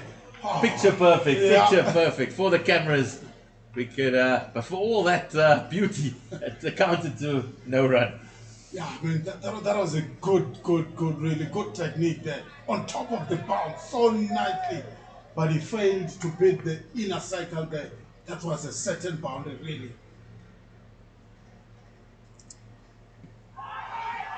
Big appeal. One just going with the arm down the leg side. And the appeal stifled by the umpire. I think Khan lost his shape there a little bit. He tried to hit a little bit too square and not getting the connection that's required. 2 balls remaining in the over. Good comeback here by Jackal after conceding that 3 boundaries in the first over. It's a nice little whoop off the pads. Won't go to the boundary, but it will be another couple. Khan does seem very compact. Little package there. Dynamite comes in small packages, they say. Yeah. Finds the gap nicely there. Mid-wicket and mid-on, chase that one. Really, it was a good chase by the Malawian 2 fielders there. Good energy being shown here by the Malawian side, yeah. Rwanda has got a good start, 24 without loss. They are not getting wickets. They have to support their bowlers. And that's the one that he was waiting for. He missed out previously, but not on this occasion. Flicks it off the pads, 1 bounce. And it's another boundary, a very good end to the over for Khan. As the Rwandans, they motor along to 28 after just 3 overs. Yeah, we spoke about deep mid-wicket boundary fielder there. I think that's what the captain of Malawi needs to do right now. Take out maybe your third man or your fine leg get your fielder at that cow corner, tip mid wicket. That's where Khan is targeting, and they will be scoring a lot of boundaries in that area. Seen again here, even with Pondani, Takalani, they're asking the question. Even the third man is asking the question: should he come in? Should I come in? But it seems like Baig, he's wait, there's movement. There's movement. So they are taking out the fine leg, bringing the fine leg, Fine leg up. and pushing. They've pushed both out here though. Yeah, very interesting. They're pushing third man inside the circle as well. So they've got. I think there's plenty of confusion here. The Ugandan batters have caused lots of confusion. So eventually, they are going with the Rwandan batters. And now they only have one outside the circle. So it's taken all of almost 5 minutes for Malawi to set the field. We've got a deep mid wicket. We've got a long off, a long on, and third man and fine leg are up in the circle. Let's play. Yeah. Kondani.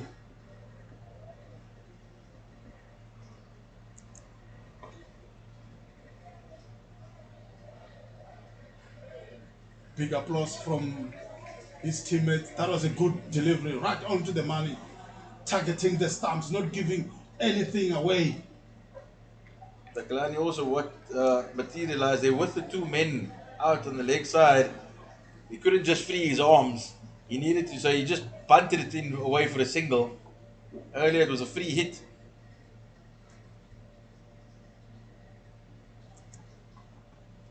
It was just turns it past the short fine leg, and Khan will come back for another couple. But the protection on the leg side does change the mindset of the batter immediately. Previously he knew if even if he didn't middle it, it would still bounce to safety. He's just got just a different thought process now. My money's on Khan going over the offside. Yeah, over extra cover. This is where Pandani's got to be really good. He's got to not offer any width. And that's exactly what he does outside the off stump wide. And Hamza, at least Khan, easily does it. Just caresses it through the covers for a double. So Pandani not bowling to his field here and putting his captain under a bit of pressure.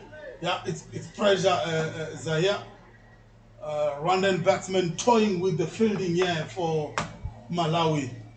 Whenever they create a gap, they understand where they have to place their shots, and that's the difficult part. The good balls are going for twos here today. That's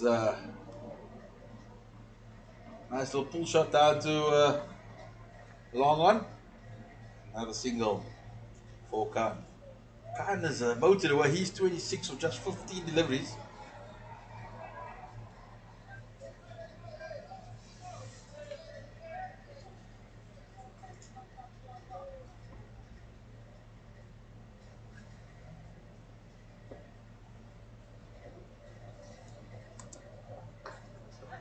It's a good comeback from Bandani. I think Rwanda, they eyeing the best power play here of the tournament. So Malawi earlier, they had a healthy contribution of 44 for 2. At the moment, Rwanda, they flying here in this fourth over.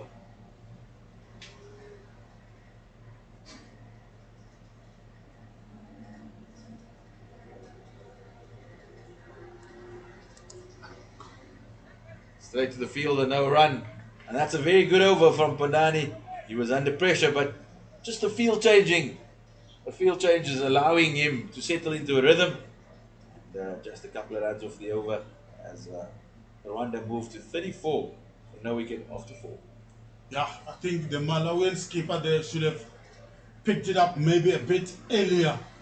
Give protection to his bowlers maybe after the first over, because Rwanda started off like a house on fire there, hitting 3 boundaries in the first over of the innings. give the bowlers a bit of protection, something they can bowl to. And we have seen here they managed to come back nicely here and stop the carnage of runs that Rwanda has been producing in the first 2 overs. So after Jakil suffered very much at the hands of Khan, we have a change of bowling coming in here. Looks like it is Sammy Sohail, who he's done very nicely with the bat earlier in the day, but he's going to have to do a job with the ball here because his team are under pressure. Does have protection on the leg side.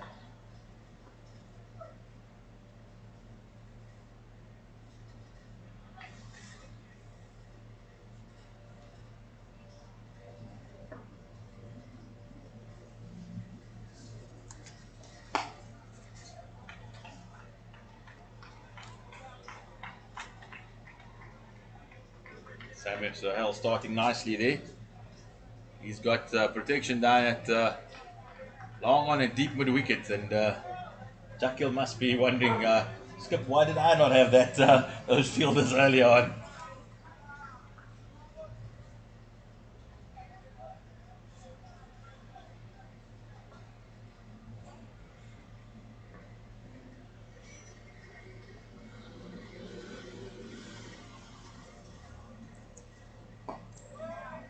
And hitting a good line here, wicket to wicket, and asking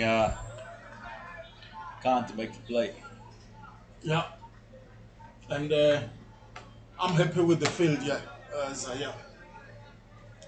You've got your third man inside the circle, you've got point, extra cover, and mid-off on the offside. That's a nicely packed offside field for you there. You're saying to your batter, you have to time it well to go over this infield.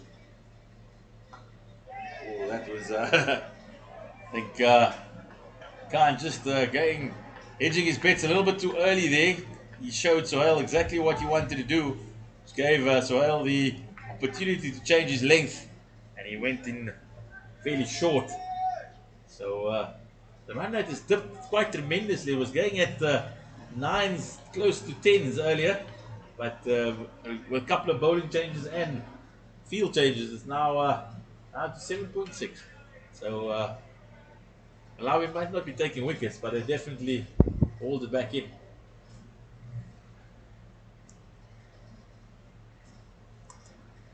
That's up in the air, that's a chance!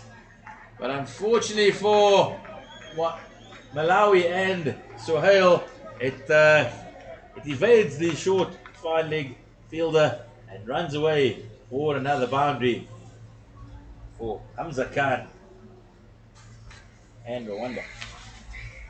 Yeah, Rwanda now has to try and manufacture some shots. It was easy going in the first few overs, but with the change field position now, it has been very difficult. But I would love in that mid-wicket maybe to move a bit closer, say to the batter. And that is definitely going to go away for a boundary. So after a bit of a lull here for a couple of balls, Hamza Khan, he's decided enough of this. I'm not tolerating this, and got second to boundaries. He's also had a few words there with Sammy Sohail saying, you pitch it up and I'll have a full go. That's how we moved, at least Malawi, looking for that first wicket with Rwanda. Now 42 for no wicket.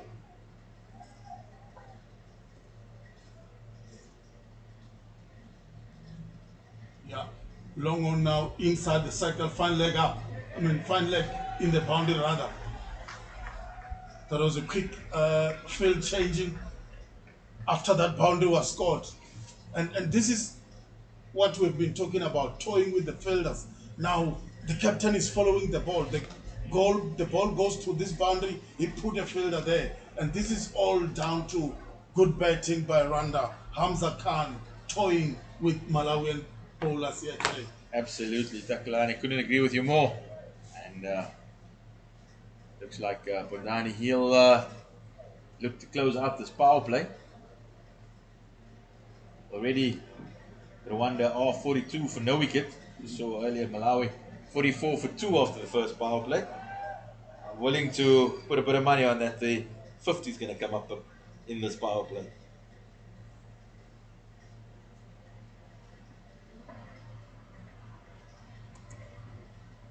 And that is the first wicket. That's commentator's curse. Strikes again. Pondani, he brings about the first wicket.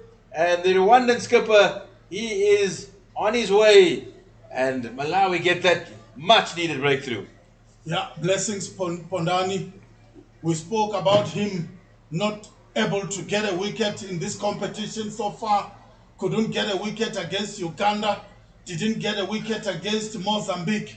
But today, yeah, he managed to get a wicket for his side here.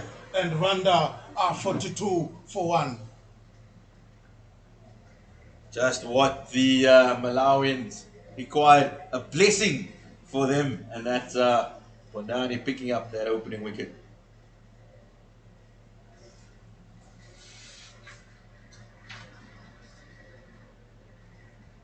Is very well deserved for Malawi. They've exerted a bit of pressure in the last few overs. And now,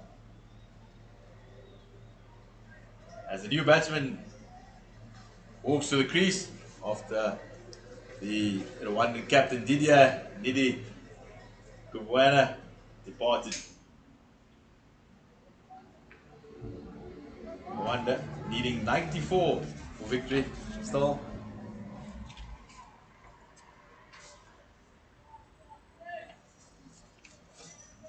Yeah, but it has been a good start from Rwanda so far. You spoke about Malawi being 44 for 2 after the 6th over. And Rwanda here are just 42 for 1 wicket.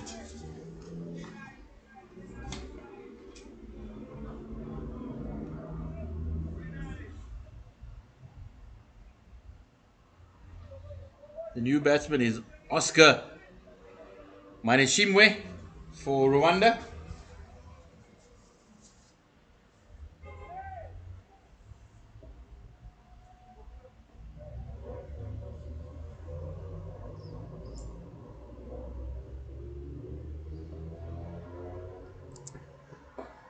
He immediately advances down the wicket, so that seemed like a trend amongst the Rwandan batters to just waltz down the pitch.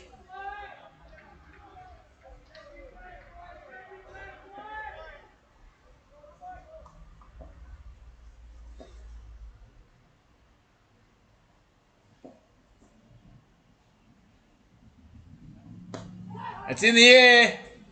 Just evades the short cover. For a moment, Malawi were in the game. Yeah, I think they will be happy to pick up another wicket here after Rwanda's flying start. If they can get one here, they will be putting Rwanda under some serious pressure. Blessing Pondani pick up his wicket, his first wicket in this competition. Again, continuing to bowl good line and good length, and he's got protection now, and that's what we spoke about. You hear a lot of clappings from Malawian fielders. They're happy with the wicket they've got. No slip at this stage. You've got third man inside the circle, point extra cover and mid off on the offside. Fine leg in the circle also. There's a bit of a misfield that allows Khan to trot through for a single. I think Malawi, they'll be, at this stage, they'll be very, very happy the way they've managed to pull it back. We said that they were 44 for 2 after the power play, and they can just end with a couple of good balls. And it will be very, very similar. And considering the way Rwanda started, particularly Khan, it looked like 60 was on the cards in the power play earlier. Yeah. As we say that, that's a lovely cut shot. And it's running away. But once again, excellent fielding here by the Malawians. And Khan, he'll come back for the third. Yeah, good shot, good cricket all round, really. It was a good shot, bit the fielder at point, good fielding there at the boundary, and then a good running again by the two batsmen. Yeah, they managed to pick up 3 runs, and the score moved to 47 for 1. Good cricket all round by both sides. Does bring us to the end of the power play, the fielding sections. And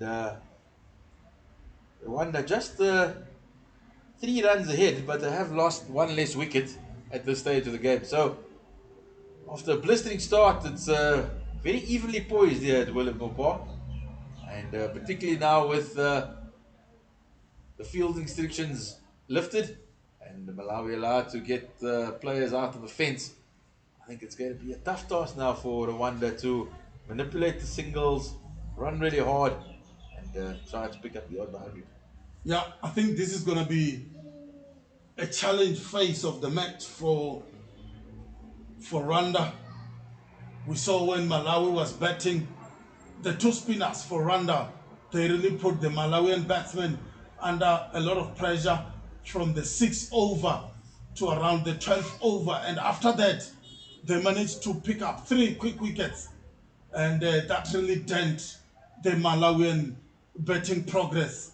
And let's see here what Malawi will be doing. They've got protection now, a lot of fielders in the boundary. I see about 3 fielders on the boundary. And you've got mid-off on the boundary rather. You've got long on and then deep square leg. Those are the fielders in the boundary for Malawi. And they are saying to this Rwandan batsman, you really have to hit the ball hard, yeah, to score some boundaries.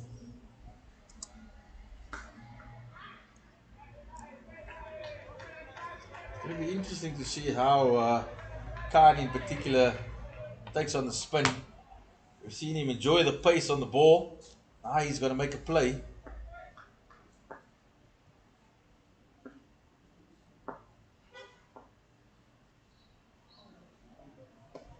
And already Sohail Vayani, the young leg spinner, he's getting good bounce and some turn. Be a big challenge for the young leg spinner here.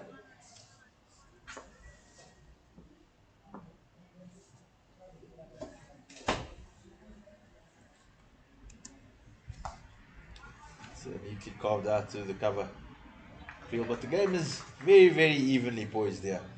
Couple of wickets and Rwanda could find them in a spot of bother. Equally, Malawi, they know they've got to be really, really tight because anything loose, the likes of Khan, he'll pounce on it immediately.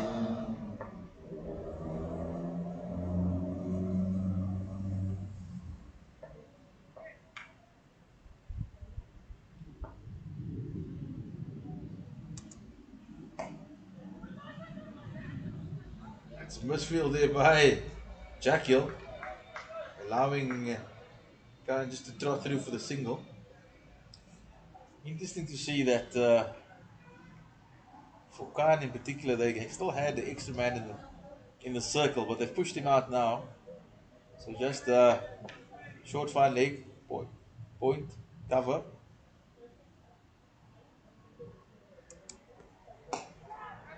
Let's hit wide of long off and another couple. So scoreboard just ticking along as it brings up the Rwandan 50 here in the 6th over of just 41 balls in 33 minutes and included 7 boundaries for Rwanda. Yeah, good start here by Hamza Khan. Good start by Rwanda, 51 for 1. A ball there by the young man. Good start for the young man Vayani, conceding just 4 runs and actually getting a tap on the shoulder from Hamza Khan. And just a bit of encouragement for the youngster. Yeah, and Rwanda now need 85 runs to win the match. Like you said, Zahia, the match is currently evenly poised here. I reckon the next 5 overs will be very key. If Hamza Khan can stay on for longer here, targeting that 12th over region, maybe push it to the 15th over, it's really going to be very difficult for Malawi to come back here, because he looks like he's a batsman on form. Didn't really score a lot of runs against Uganda, where he only scored 15 runs. I mean, 19 runs from 15 deliveries. But here today, he's really batting nicely here for his side.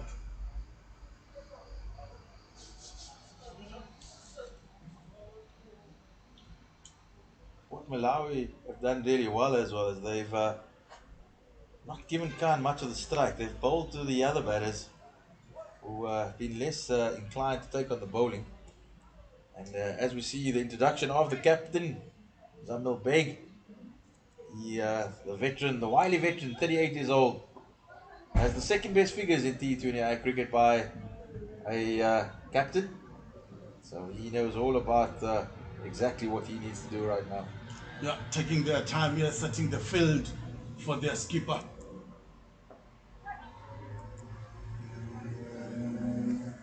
Just a little bit short on that occasion, but there is protection, and it's just a single. Yeah, a drag down there from the skipper. I think the batsman there should have taken full opportunity of that delivery and deposited it into the boundary, but didn't time it so well. And the deep square leg fielder managed to fill that one, and then they only managed to get a single.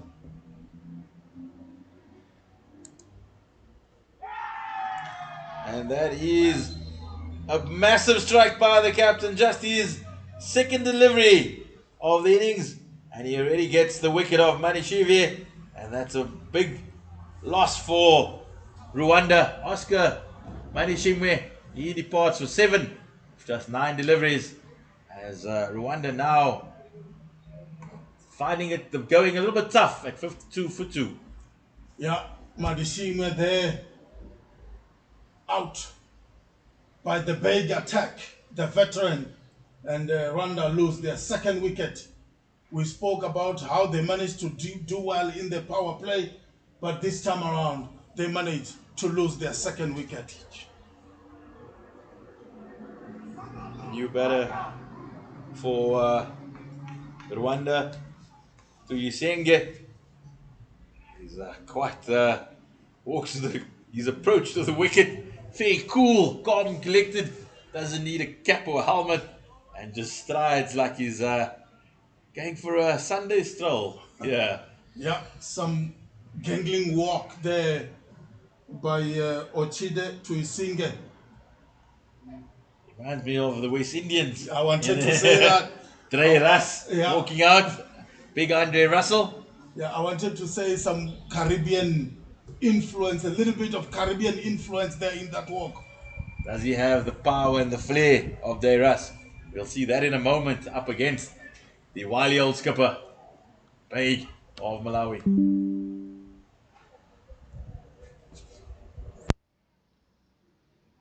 Yeah, and I think this is where now Rwanda should worry about their progress. Even though they won against Uganda when they won by 2 runs in their first match. First stroke out in the deep. And he's gone. That is a typical West Indian flair there. He walks in, Calypso cricket, becoming Calypso cricket here for Rwanda. First ball. And Tuyisenga, he departs for a duck. Wow. What a bowling, and Rwanda throwing their wicket away. I was about to say this exactly here, Zahia, that Rwanda should worry, because this is how they managed to bat against Uganda when they lost so many wickets at regular intervals. Ochide to Isige was gone for 5 against Uganda. Oscar Manishime was gone for 10, and they were bailed out by Zepi Bimeminyama when he scored 20, coming in at number 8, and they managed to win that game by 2 runs. Are they now starting to replicate the performance that they produce against Uganda. This is a worry state here for Rwanda after they've started batting so well. Hamza Khan, Didier Dikumbimana played very well when they were opening the batting, but right now they are 52 for 3 rather, after losing Ochide to Isinge and Oscar Manimishe here today. Kalani, I don't know about you, but if I was the Rwandan coach, and I wouldn't want Ochisinde to walk directly to me, to Isinge. He'd have to find a different route to the dressing room because I'd be waiting with him, because that was just irresponsible there, the way he came out and just calmly just picked out the long on fielder. Yeah, I mean, that was really unnecessary shot there by Ochide to Isinge. And Peg's on a hat trick. And the veteran unfortunately won't be claiming a third wicket. We saw yesterday though, Gregory Sime, he picked up a hat trick for Sierra Leone. And Peg, he was looking to follow in those footsteps. Yeah, good bowling there by the Malawian skipper, leading from the front, picking up 2 quick wickets. Look at that fielding, going down for that one and no run there. This is what you love to see. This is what we are here to see. Malawi here are on the charge, supporting their skipper, supporting their bowling, and doing well here. They managed to pick 2 quick wickets. Peg might have missed out with the bat today. The platform was set for him, but he only got a couple. But he certainly made an impact with the ball already in his very first over. He's picked up 2 wickets as Rwanda now in a spot of bother at 54 for 3 after 8 overs, chasing 136. Yeah, 36 to win. 82 runs to win.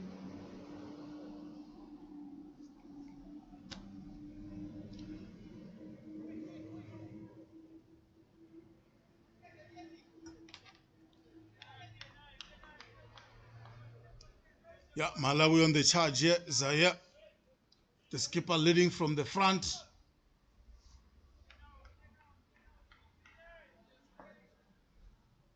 Putting Rwanda under pressure. It's a key game for both sides.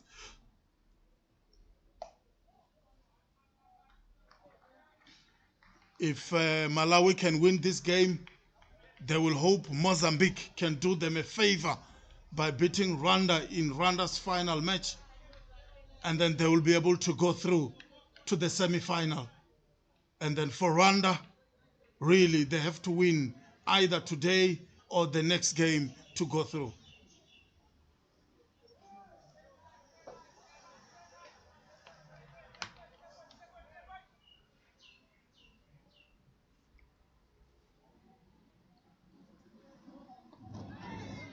Almost pops it back to the bowler there. Mayani getting good bounce.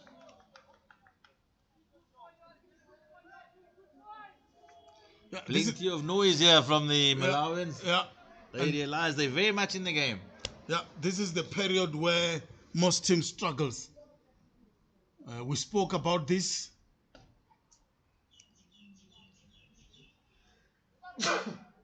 Just a single off the full toss. As you can see, the Rwandans, they realize their position they're in. They've just gone into their shells a little bit. The run rate required has for the first time actually gone above the rate achieved. Now need 80 of 69 deliveries.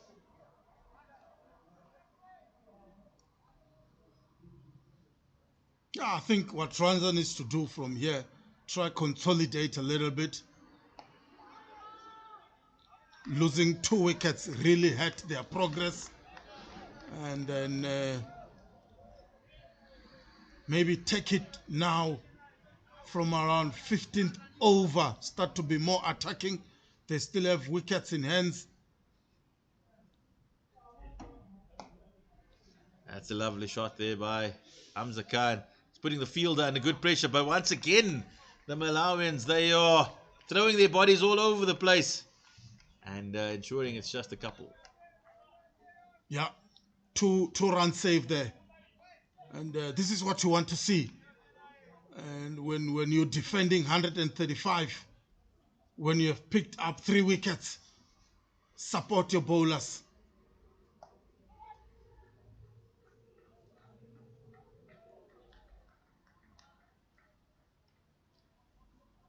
Even a direct hit there from the deep cover, but that brings us to the end of another good over for Malawi as Rwanda moves to 59 for 3 after 9.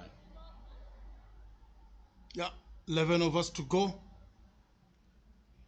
Still evenly poised, really. And but Malawi here, if they can nip another wicket, it's really going to be difficult for Rwanda to get a W in this match. They really need it. And both sides, it's a do or die game. Both sides here are looking for that W. Get points on the board for Malawi. First points on the board. And I mean, second points rather. They win their first game. And really important fixture here for Malawi today. Malawi fell short against Uganda. They managed to overcome Mozambique, and victory over Rwanda, that will put them in the pound seats for the knockout stages.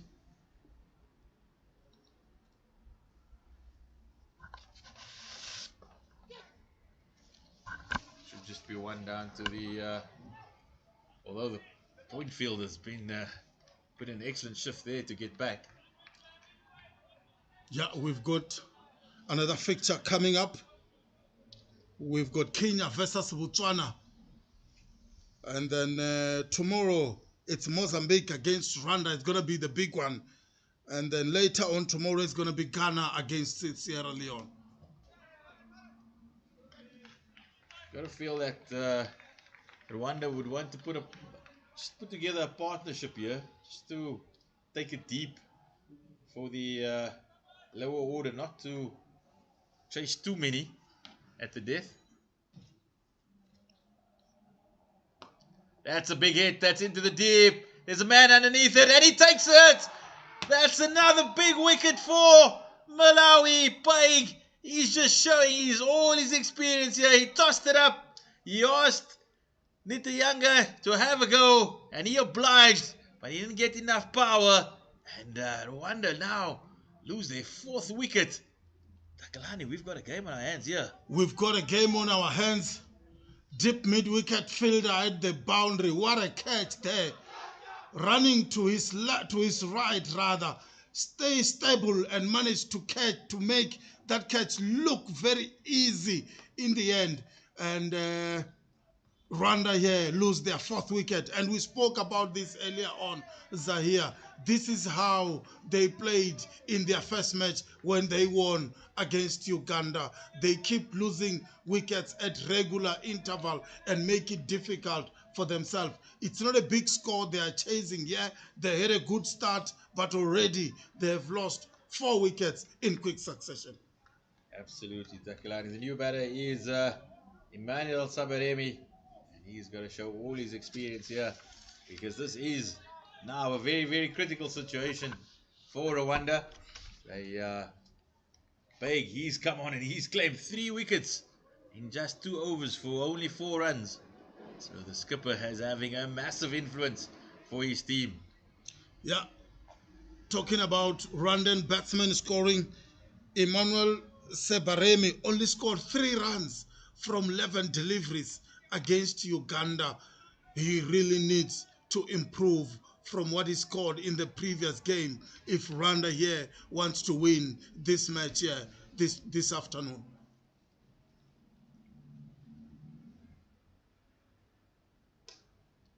Starts on a good note with a square drive.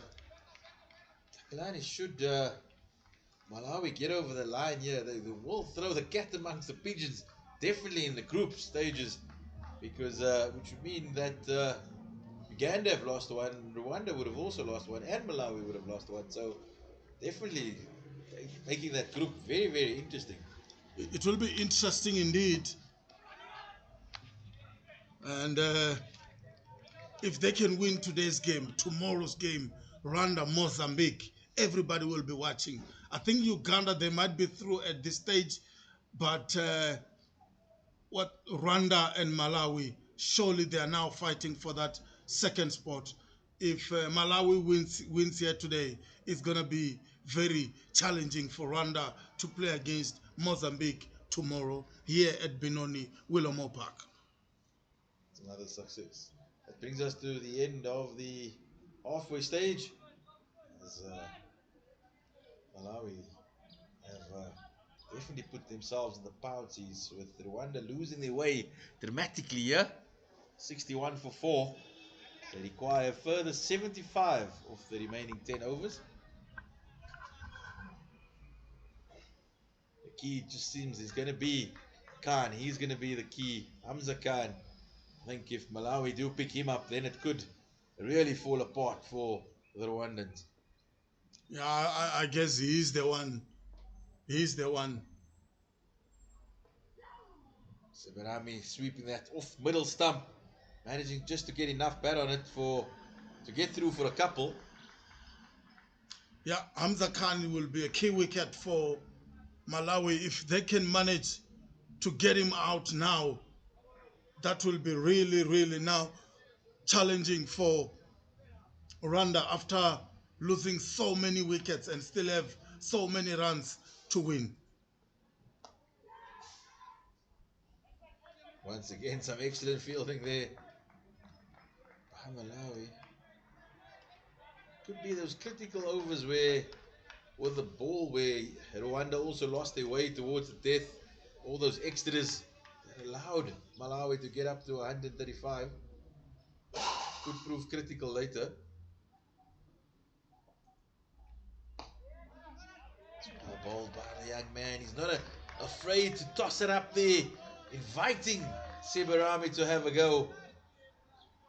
Yeah, that one was a bit quicker, and it was tossed up.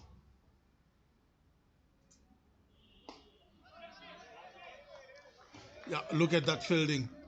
This is good cricket by Malawi here. Good cricket. They're certainly putting the squeeze on. Yeah, some squeeze on. Really now, Rwanda have to try now and manufacture some runs from somewhere.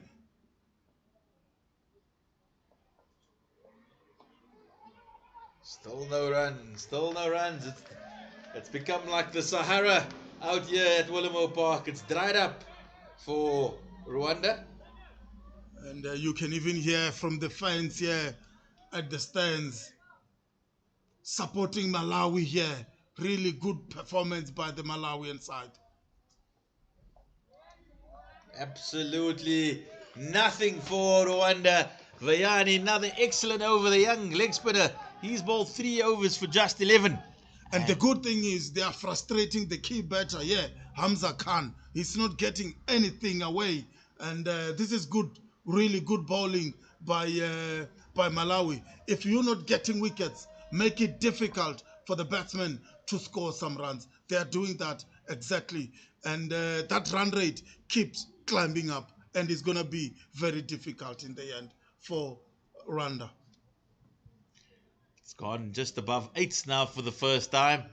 And when it starts approaching 8s, 9s, 10s, that's when it really becomes tough. Yeah, it becomes tough when you look at the wickets in hand. You've lost 4 wickets already.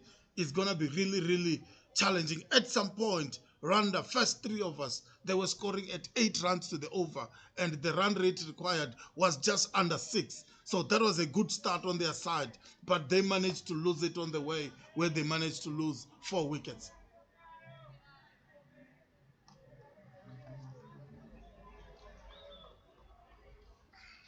Going to be an interesting final quarter of this game. Looks like Malawi, they've brought some pace back into the attack. Quite surprised the fact that they've hauled out Beg, maybe possibly keeping for a bit later. I thought if he had just grabbed another one, then they'd really been in the ascendancy. Looks like Hamza Khan, he's had enough of this waiting around. He wants to make a play here. Yeah, I think Malawi missing a trick here. I think Baig should have bowled his full 4 overs. We saw how good the spinners were bowling in tandem. They were. And Hamza Khan, sorry Zaya, Hamza Khan, it's so good with facing fast bowlers. He will be able to change things around here for Rwanda. It's an opportunity, but unfortunately, just Jekyll not having the best of days today, whether it's with a ball, with a bat, and also in the field.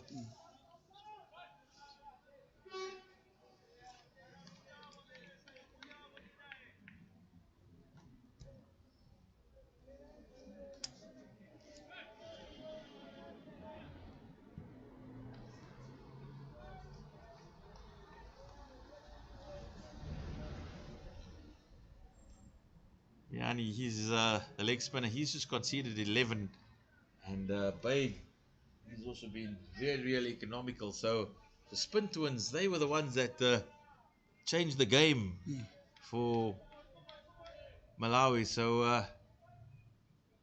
not quite sure why Sohail's been brought back into the attack.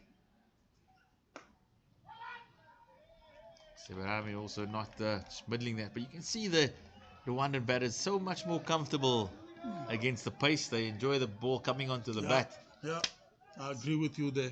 So that's why I said Malawi may be missing a trick here. Maybe find another part-time spinner just to sneak one and sneak it over in. True, buy a wicket. Yeah. More especially that big wicket of Hamza Khan. He has been struggling to get the spinners away. He hasn't also faced many deliveries. That's also been the... Sebarami is already 3 of 8 deliveries, so they've done really well to keep him away from the strike. Yeah, and that's what Malawi has done well. Bowled a lot of deliveries to the incoming batsman. And I'm sure that left Hamza Khan a bit frustrated. He likes to feel bat on ball, love to get on with the game, love to score quickly. We saw in the first 2 overs. But what Malawi did well, they didn't give him much of the strike. And they move, Rwanda now move to 65 rather, 4-5, 4-4. Once again, Hamza just making that play a little bit too early. We saw it in the previous over from Sohail, where he walks down the wicket and just goes a little bit too early, which allows Sohail to adjust his length, and he just digs it in short, and all Hamza Khan can get is a single down to long on. Yeah, and the run rate keep creeping up. It's over 8 runs now. A wicket here will be crucial for Malawi.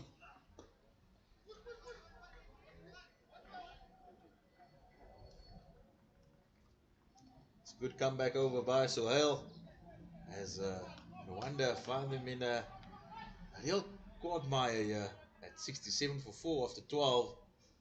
Run rate required has moved up to 8.6 with 69 required of 48. It's not unattainable, but it will depend very much on that man Hamza Khan. Yeah, he has to take a dip to that 18th over. You feel that if Malawi can't pick up Hamza Khan right now, that could be tickets for the Rwandans. Yeah, and it will be a big win for the Malawian national side. Rwanda, it's a very good cricketing side. I mean, if Malawi can able to beat Rwanda, it's really going to be good for their cricket. It could have been an opportunity for Sebarami. Nice, juicy, full toss outside off stump. But instead, he's swept it to the legs side, and it's just been a single.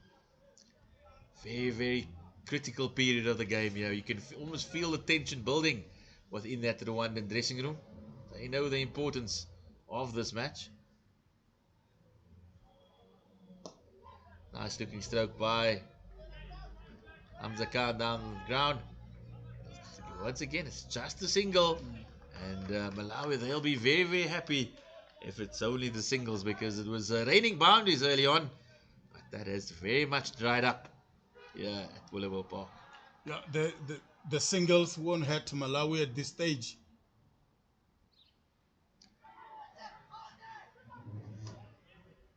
Benoni getting excited, getting through the defenses of Sebarami, but just a little bit too high.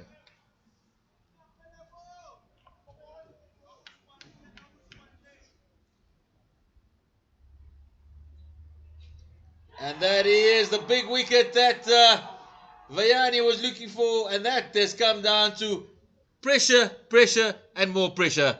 And ultimately, Manny Sebarami, he's folded as he departs for 6 of 13 deliveries.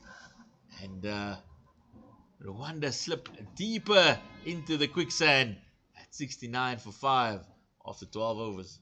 Yeah, we spoke about this, Zaire. Emmanuel Sebarami scored 3 in his previous game against Uganda, and today here he managed to score just 6, and this is now pressure for Rwanda here. 69 for 5 at this stage. I think Sebarami realizing that we can't be knocking it around for much longer. We need boundaries. He tried to make a play for his side, but unfortunately he fell on his sword, as the equation now is 67 of 44 deliveries, with the run rate steeping up to 9.1 for the first time. Yeah, it's going to be difficult now, Zaire, for Rwanda now. Let me just say, to come into this game, because they are losing wickets. They are not scoring runs as quickly as they are supposed to. So it's really going to be very, very difficult. They've lost 5 wickets. Yes, they still have Hamza Khan batting. He's a crucial wicket for them at this stage. But losing 5 wickets, it's not helping Rwanda's cause here in progressing 136 to win the match. The new batter for Rwanda, Kevin Irakoze, he starts with a bunt down to long on. Just feel that, yeah. Yeah, he bowled well earlier on. Kevin Irakoze managed to score just 7 runs from 8 deliveries in their last match. And that's the ball, that's a full toss. But Khan, he's just seemed to have lost all the power that he had earlier in the day. And timing. As another successful over for Malawi, and a very good spell for the young leg spinner, as his captain comes to congratulate him. 4 overs, 1 for 15. Could easily be a match-winning spell there by the young leg spinner, as Rwanda moved to 71 for 5 after 13.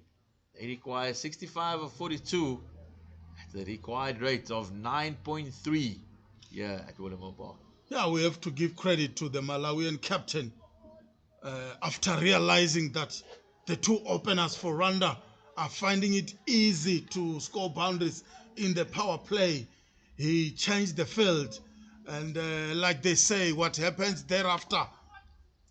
And it was just wickets tumbling for Malawi here.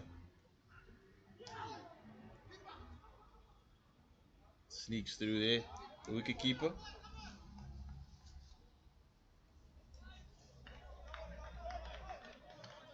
Yeah, Malawi on the charge. They've got their fans, their teammates supporting them.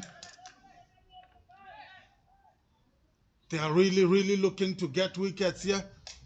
There you can see the discipline of the Malawian side. In the previous game, it was Rwanda who was excellent.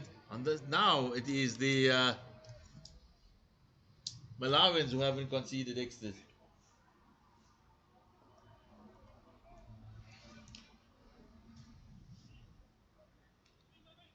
Yeah, not giving away free runs here to the Rwandan side.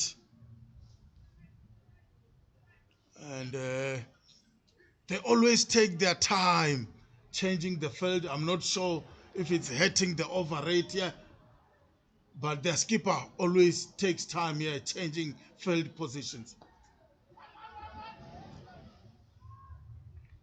Glenn, we've got an excellent producer alongside us, and he's just informed me that Rwanda's last boundary came in the third over. That is 10 overs ago. So once all those field changes were introduced, Malawi's definitely bossed the game since then and kept these Rwandan batters very, very quiet. Yeah, what a comeback. And Hamza Khan trying to change that, but as we've seen throughout the day, the Malawian fielders, they've been up to the task. Yeah, Hamza Khan there hitting the ball straight to the fielder there, using his feet, trying to get it over the cover fielder. But like we've been saying, it's been very, very difficult. And you spoke about the third over being the last time they managed to score a boundary. This will tell you that Malawi are really on top here. Irakoze, he's a fairly big gentleman. You'd think that he'd be able to free up those arms and reach the boundary, because that's we're getting to that territory now. It's approaching 10 runs to the over. It's no longer these singles that are going to do it for Rwanda. Yeah. And you can hear when the ball is hit, the Malawian fielders are so comfortable to say give him one. So they know the singles won't hurt them. It's the boundaries that will do the job for Rwanda. But at this stage, they are struggling to score those boundaries. Hamza Khan, it's amazing how innings flow with the different ebbs and flows in terms of momentum. Hamza Khan was middling it sweetly at the beginning stages, and right now he's just can't find the middle of the bat.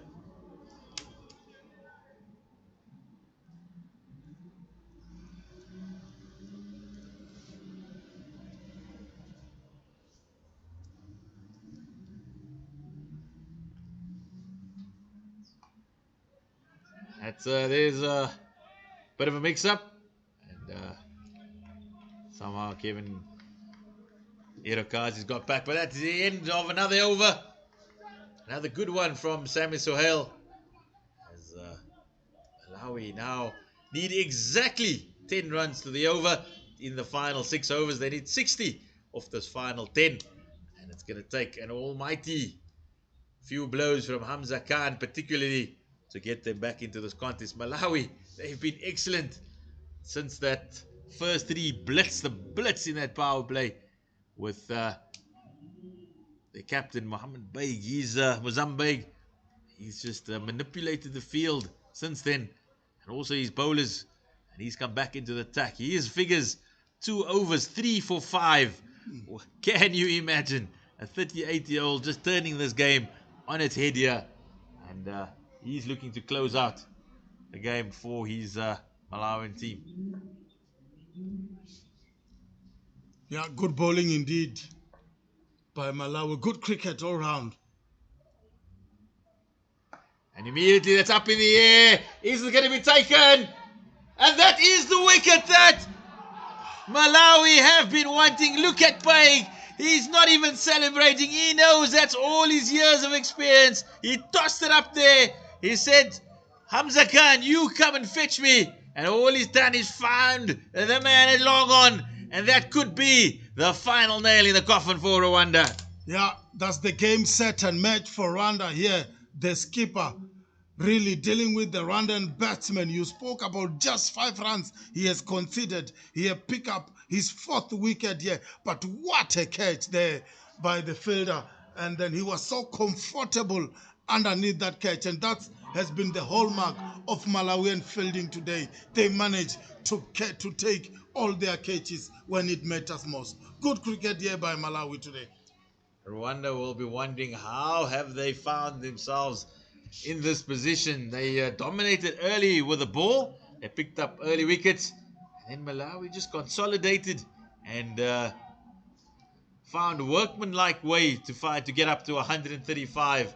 And then now with the ball, after conceding that early blitz, they've stuck to their task. They've remained disciplined in the field. And through the experience of their skipper, who's now got the incredible figures of 4 for 5. And he does have the second best figures as a captain in T20I cricket. Looks like he wants the best. Yeah, good bowling here. And you have to say, Zaya, Rwanda really now, some of the wickets they've lost has been very cheap wickets. And we have to give credit to Malawian bowlers though. They did their job, stick to their guns, changed the field when it matters most after the third over. And from there on, it has been only Malawi picking up wickets at regular intervals. We know that it's another one. That's in the deep. That could be the fiver. That is the fiver for Mozambique. The ball goes into the air and he takes it once again. And Mozambique, he postures down onto the turf of Willowmoore Park and gives a little bit of a prayer because he's taken 5 for 5 as Rwanda, they lose their 7th wicket. We spoke about Rwanda's batting. We spoke about how they lost their wickets at regular intervals against Uganda. And today here, they are continuing with the same pattern. They managed to lose their 7th wicket. And the skipper, that's the big attack, has managed to get another wicket here. 5 wickets, conceding just 5 runs. And Rwanda here today has been begged by the skipper. They definitely have been begged. Martin Akayizu, he leaves for a first ball tuck. And for the second time in the game, Mozambique, he will be on a hat-trick. He missed out earlier, but he definitely, that would be the icing on the cake for the 38-year-old. If he is able to claim another wicket here, he's not seeming to be moving the field, but the skipper has made a monumental impact. 2.2 overs, 5 wickets for just 5 runs. Can you imagine if he takes a hat-trick? He hasn't celebrated much of his wickets, but I think he might just do an Imi Tahir celebration and go around this Willowmoore Park here if he does get that hat-trick. Yeah, what a bowling from Beg. Wow, what an innings, Malawi. After 3 overs, I thought it was going to be easy for Rwanda here today, but they managed to come back so strongly. Magnificent bowling from Beg. And that's the hat-trick ball. Oh. That's the first sensible shot we've seen in a long time from Nadir. Unfortunately, though, there won't be any Imi Tahir celebration. Bay comes again. Tosses up neatly. I think what's really doing the Rwandan batsman is the change of pace from Bay. When it's a full toss, it's a bit quicker.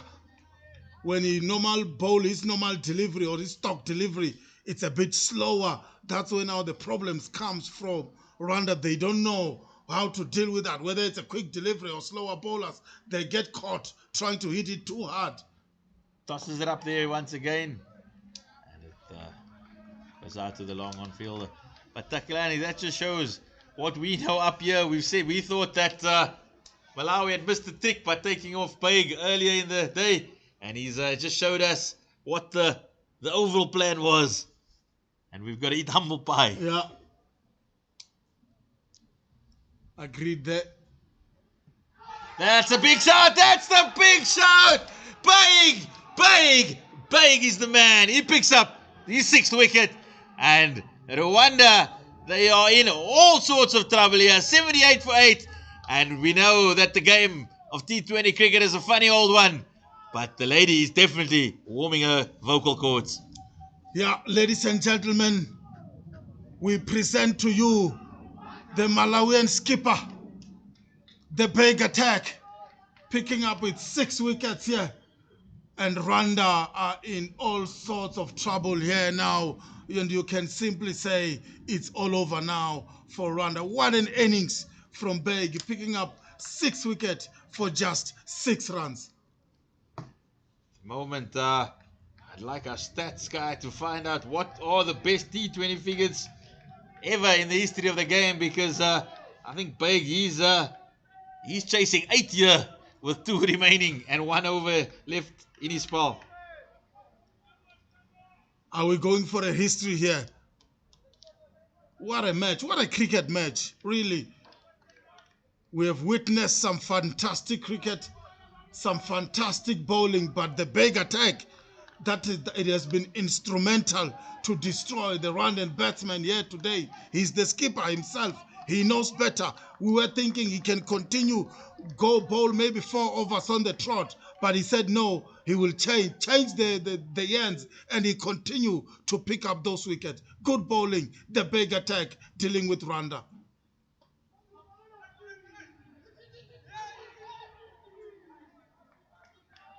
And a good support from Malawi. Fans on the stands here. They understand the situation. They understand where the game is going. Very knowledgeable crowd.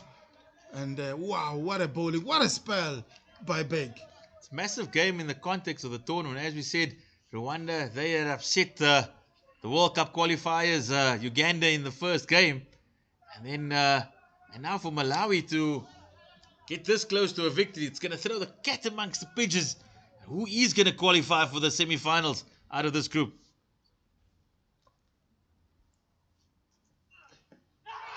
Sammy Sohail, he goes up, and it is another wicket for the Malawians. They are absolutely on fire here.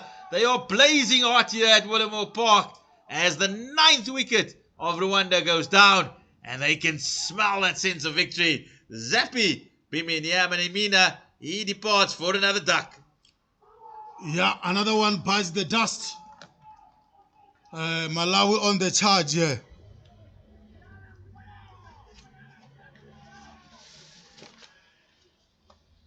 Rwanda they have folded in dramatic fashion here. They've lost just on 8 wickets for less than 50 runs here.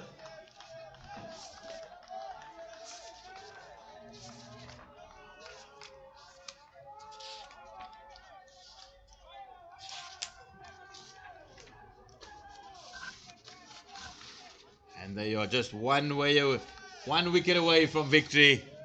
A memorable victory it would be for Malawi.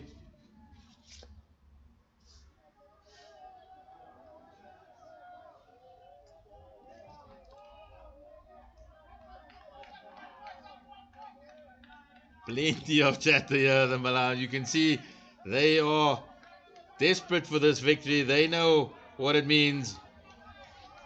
Yeah, and the good thing, yes, is that they might win this game by a big margin, which is going to help their cause in terms of the net run rate, because I think it's going to be an evenly contested group. You still have Uganda, you still have Rwanda themselves, and there is also Mozambique tomorrow against Rwanda. It's going to be really, really a key match here for the Rwandans tomorrow. Sammy Sohail running in from the Willowmoore Park High School end. Good defense, but Malawians, they won't mind that. They firmly have their foot on the throat of the Rwandans. Yeah, I really love how the skipper went about his business today. After first 3 overs, he changed the fielding, and from there on, Zahia, it was all Malawi. And the fielders supported him. They've took their catches today. That he has been. We cannot underestimate that. Baig, he's been excellent. He's been tossing the ball up in the air. And but he has required. Even the scorers, they jumping the gun. They putting it up on the board already that Malawi has won the game. But it's not just yet. They've still got to pick up this final wicket. Really excited there in the scorebox, Takalani. Yeah. Clearly some Malawian fans in that scorer's box.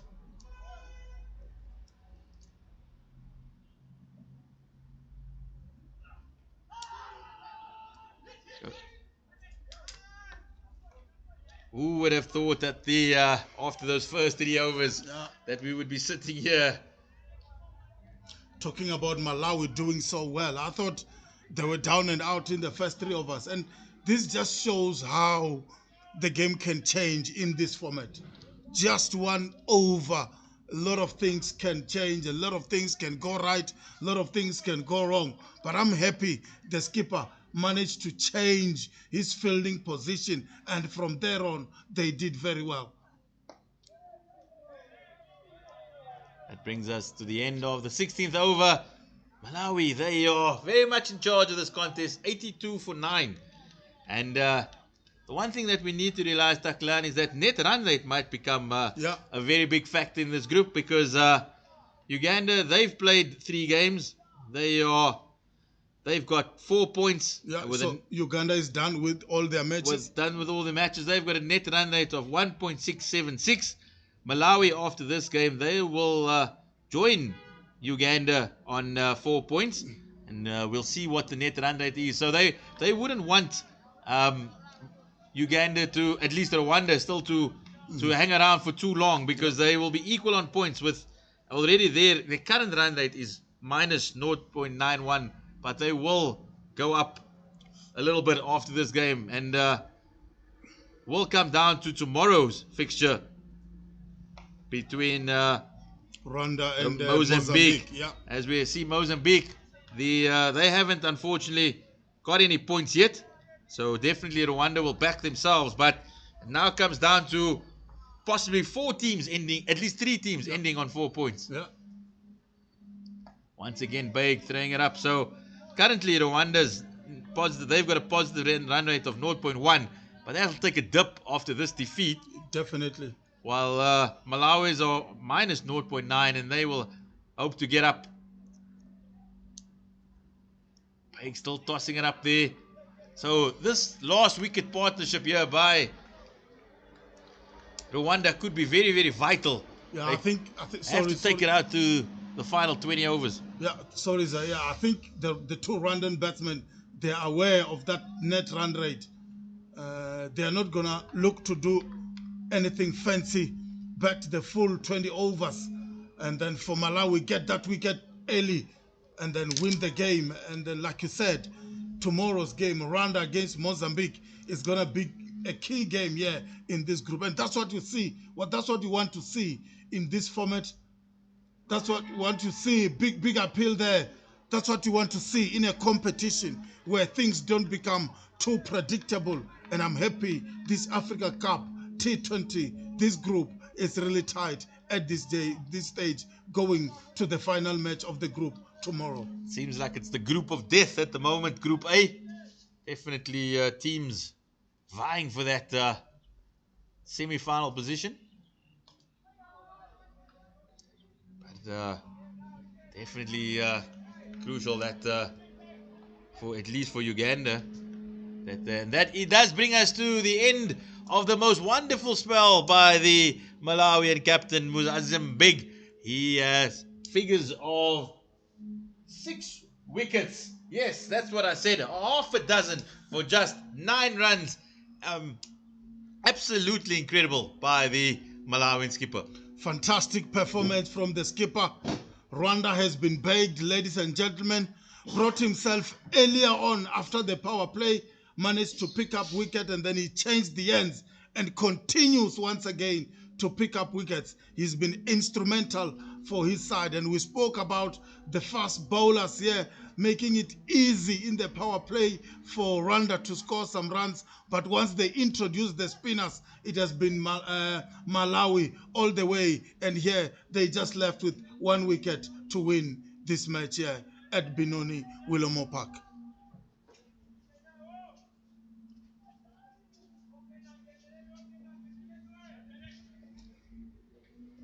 Shakil back into the attack, looking to finish it off for Malawi.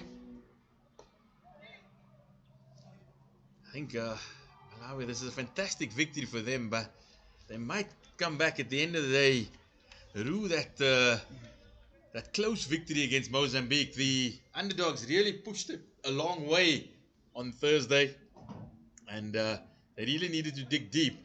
So that could possibly be the difference. But that's obviously taking into account that Rwanda beats Mozambique tomorrow.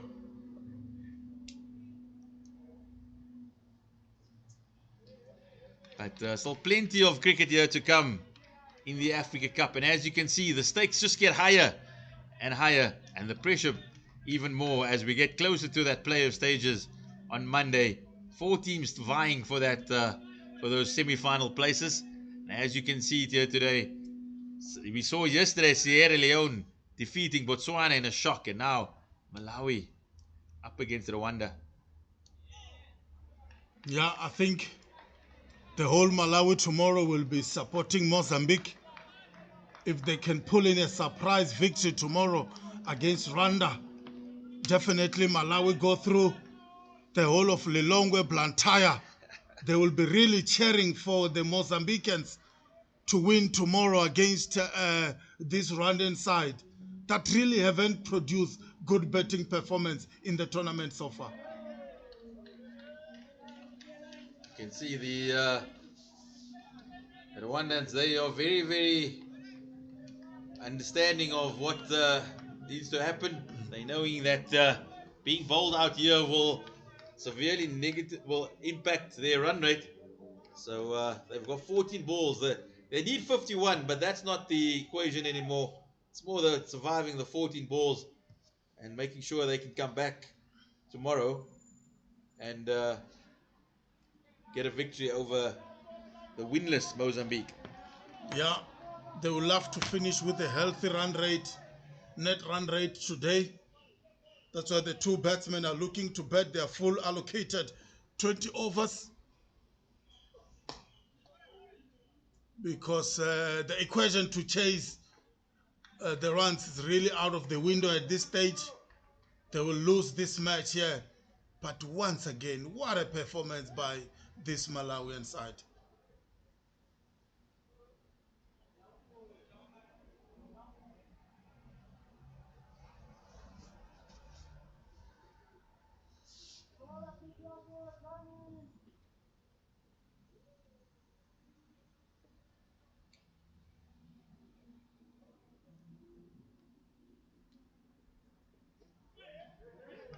Just prepared to let that one go. So Malawi really need to attack the stumps here if they're wanting to pick up that final wicket. Yeah, because I think what we have seen in the last few deliveries is that the Rwandan batsmen are really not interested in anything short. I know in this format of the game we don't talk about leaving the ball, but the Rwanda batsmen are happy to just let it go to the keeper, and as long as they can bat their full 20 overs, they know that it will do the net run rate, the world of good. And this is what you see. This is what you love to see, Zaya, in a competition where it goes down to the wire, make the competition interesting. Seeing the so-called underdog, smaller teams doing well. Malawi here putting a W against Rwanda. Brought Idanwala into the attack. Another young leg spinner. He starts with a beauty that goes past the bat. Now also realizing they need to get through their 20 overs in a certain allocated time. All bowled again.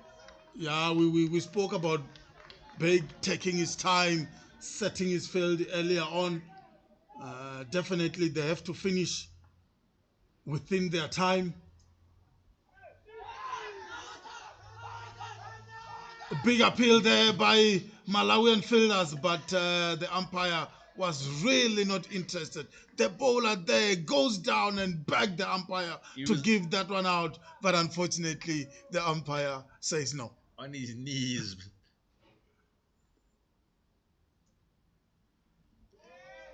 It's a good over here by the young leg spinner. Unfortunately, just not able to find that outside edge. He's got to show the batter here that he's also got the other one, the Google. And that's exactly what he was looking for, the quicker one, just to get it on the stumps. That was comfortably dealt with. And just 7 balls remaining. 49 runs required for victory, but that is long gone out of the equation for Rwanda. They are just battling to survive their 20 overs and hopefully keep their net run rate intact for tomorrow. Yeah, I think one thing we have to commend from both sides is their spin bowling. We saw also when Rwanda was bowling, the spin bowlers were the one doing the serious damage in terms of controlling the run rate. And here, once again, the Beg really managed to pull it through for Malawi. So it's been fantastic spin bowling all round here by the two sides.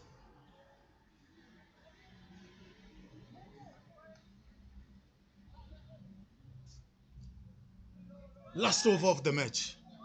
Here we go. 49 runs required for victory, but that's more of just of a mathematical equation. It's all about Malawi trying to pick up this final wicket. Yeah, with just 6 balls remaining.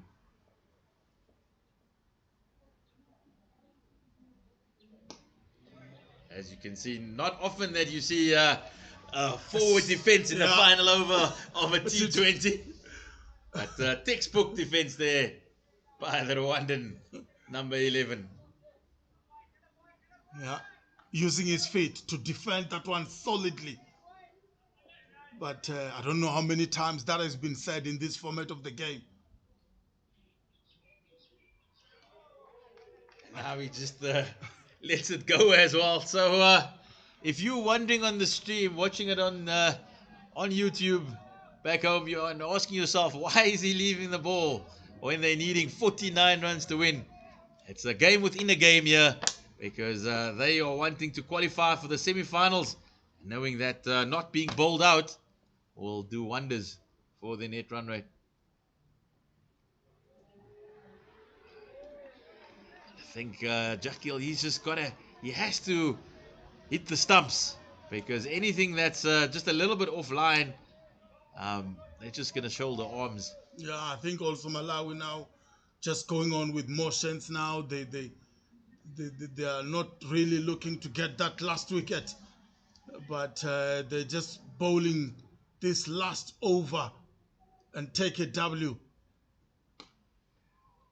And just for our entertainment, he does decide to play a stroke, feeling that the job is done.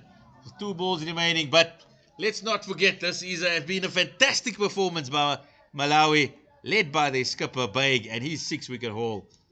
That is going to give them a momentous victory here over Rwanda.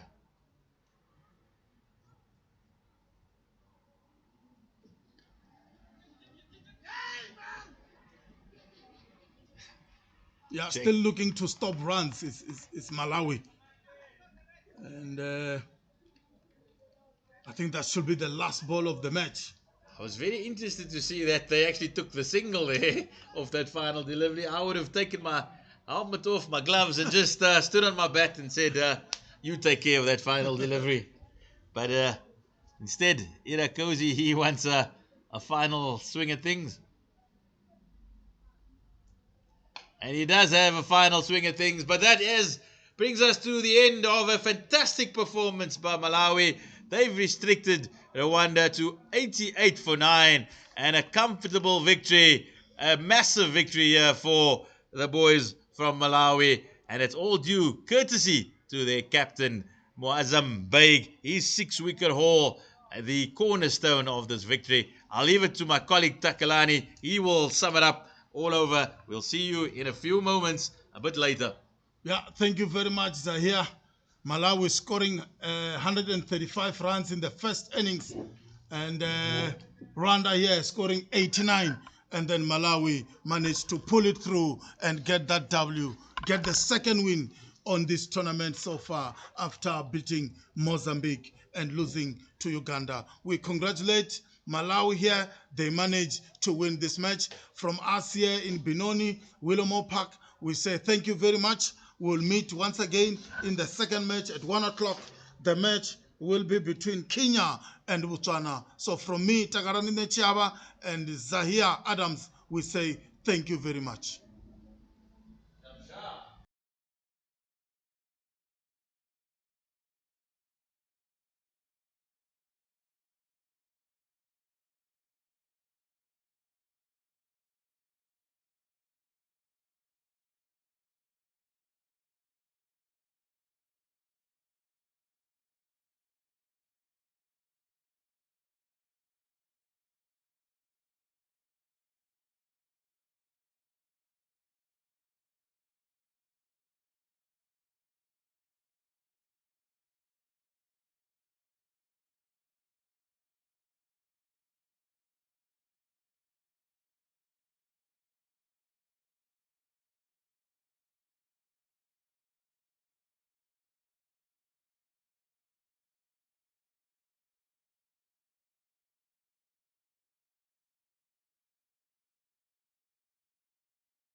Good afternoon and welcome to Benoni, Willowmoore Park ground here in Gauteng, South Africa. It's a beautiful day indeed, and we've got a game on our hands here. It's the second match of the day. We've got Kenya and Botswana who are leading. Kenya rather are leading the group 2 with 4 points. They've managed to win both their games in the competition so far. They managed to beat Sierra Leone in their first match, and the second match they managed to beat Ghana, and they are comfortably sitting at the top of the log. And we've got Botswana also, who won the toss and elected to bowl here. They've managed to win one match, and this is going to be a key game for them, because if Botswana here lose this match against Kenya, you reckon they will be in a spot of bother. I'm not alone here today. It's a beautiful day indeed. I'm not alone. I'm with Zahir Adams. Good afternoon, Zahir.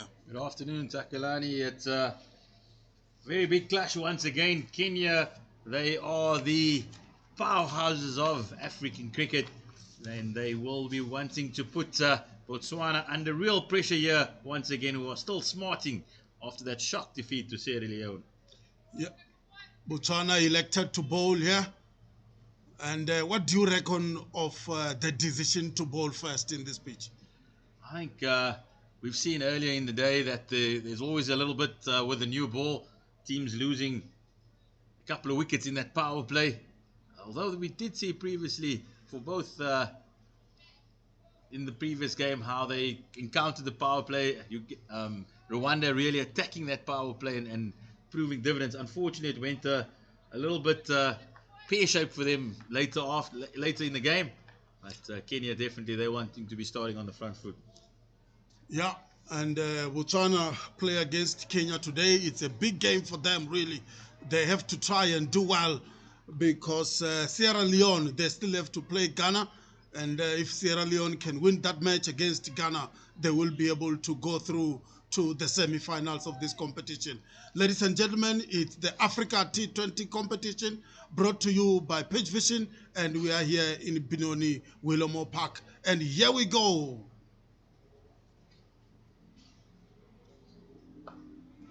Yeah, good solid defensive there by the left-hander. Good start from the bowler there, just on that outside off-stump channel, asking the batsman if he can drive that ball.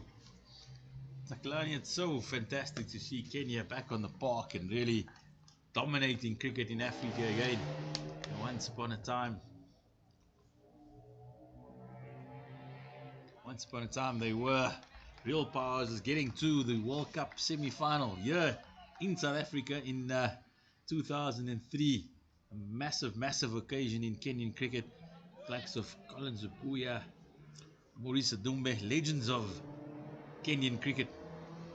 Yeah, they have to go back to where they belong, is the Kenyan side. They've done it before, but here they are facing Botswana. This one just defended on the offside, and they just take a quick single, and now Kenya move to one without loss. Botswana, they're still smarting from that defeat to Sierra Leone. That is really scuppered their chances of making the playoffs tomorrow. They ran into a really excitable Sierra Leone side, led by that lanky fast bowler Gregory Sime. Took a hat-trick, and that sent Botswana on their way. So plenty of Botswana to play for to keep them into this competition. They've got some fantastic players. They're missing their big man up front today. He's not available. Pulled a bit of a hamstring in the previous game.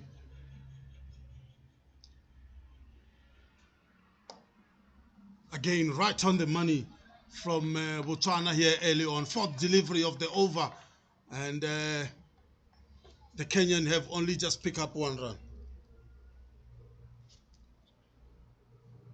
And looking at the field on the offside, you've got short third man, point, extra cover, and mid-off. Actually, it's more than that. You've got another fielder there, backward point.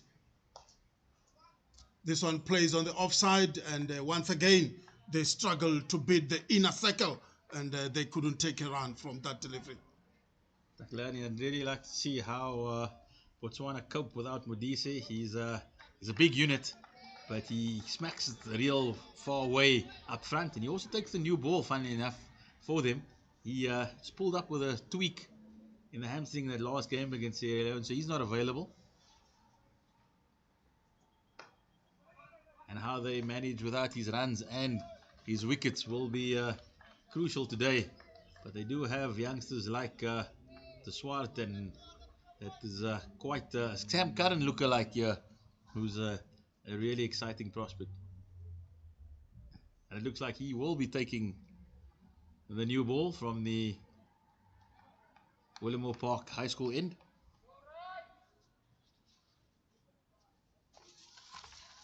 Yeah, it's a good start by by Botswana here, restricting Kenya for just one run in that over. The new bowler is Ranier Swart, left arm seamer. He was the one that replaced Modise in the last game, and he's got a very bustling action. Yeah, I watched him yesterday, and he's got big round-arm action, and he looks like a very energetic bowler indeed.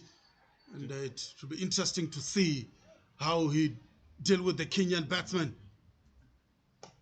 This one driven down the ground. Will it go all the way? No, it will not. And that's a beautiful four. Good shot there by Kenyan batsman, driven down the ground, and it goes all the way for four. Fantastic start by the Kenyans. We've seen De Swart, he does tend to overpitch his first couple of deliveries, just a little bit excited. He's the teenager, and he'll look to just drag his length a little bit back here, because he's got plenty of cover, and his skipper giving him even more now with sending out the deep extra cover and bringing up the square leg into the circle. Yeah, he's a strike bowler. He will be searching for wickets. Second delivery from his over.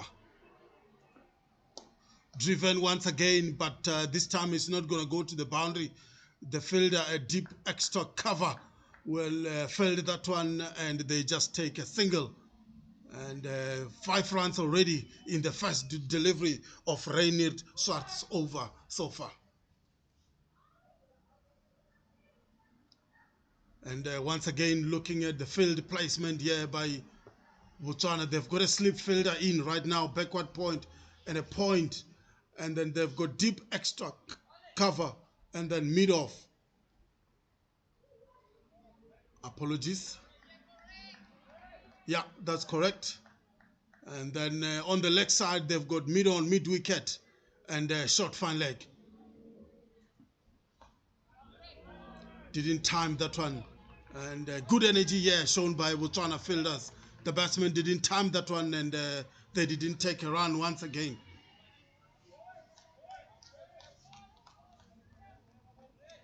A lot of noise from Botswana fielders. They know they are playing the big guns of African cricket. You spoke about it, Zaya. It's important that they stay in the game. Cut away. It's not going to go to the boundary, and but they can only take a one. But it was really timed so well. Unfortunately, the fielder there, a deep extra cover, managed to field that one, and they only take a single. That's good preparation done before, and knowing that the Kenyan Opens do like piercing the offside, and immediately for both the right hand and left hander, we have a deep extra cover with fine leg up in the circle. Quick single taken. Good running by Kenya here. It was not a bad delivery there from Swart, but they managed to quickly run for a single.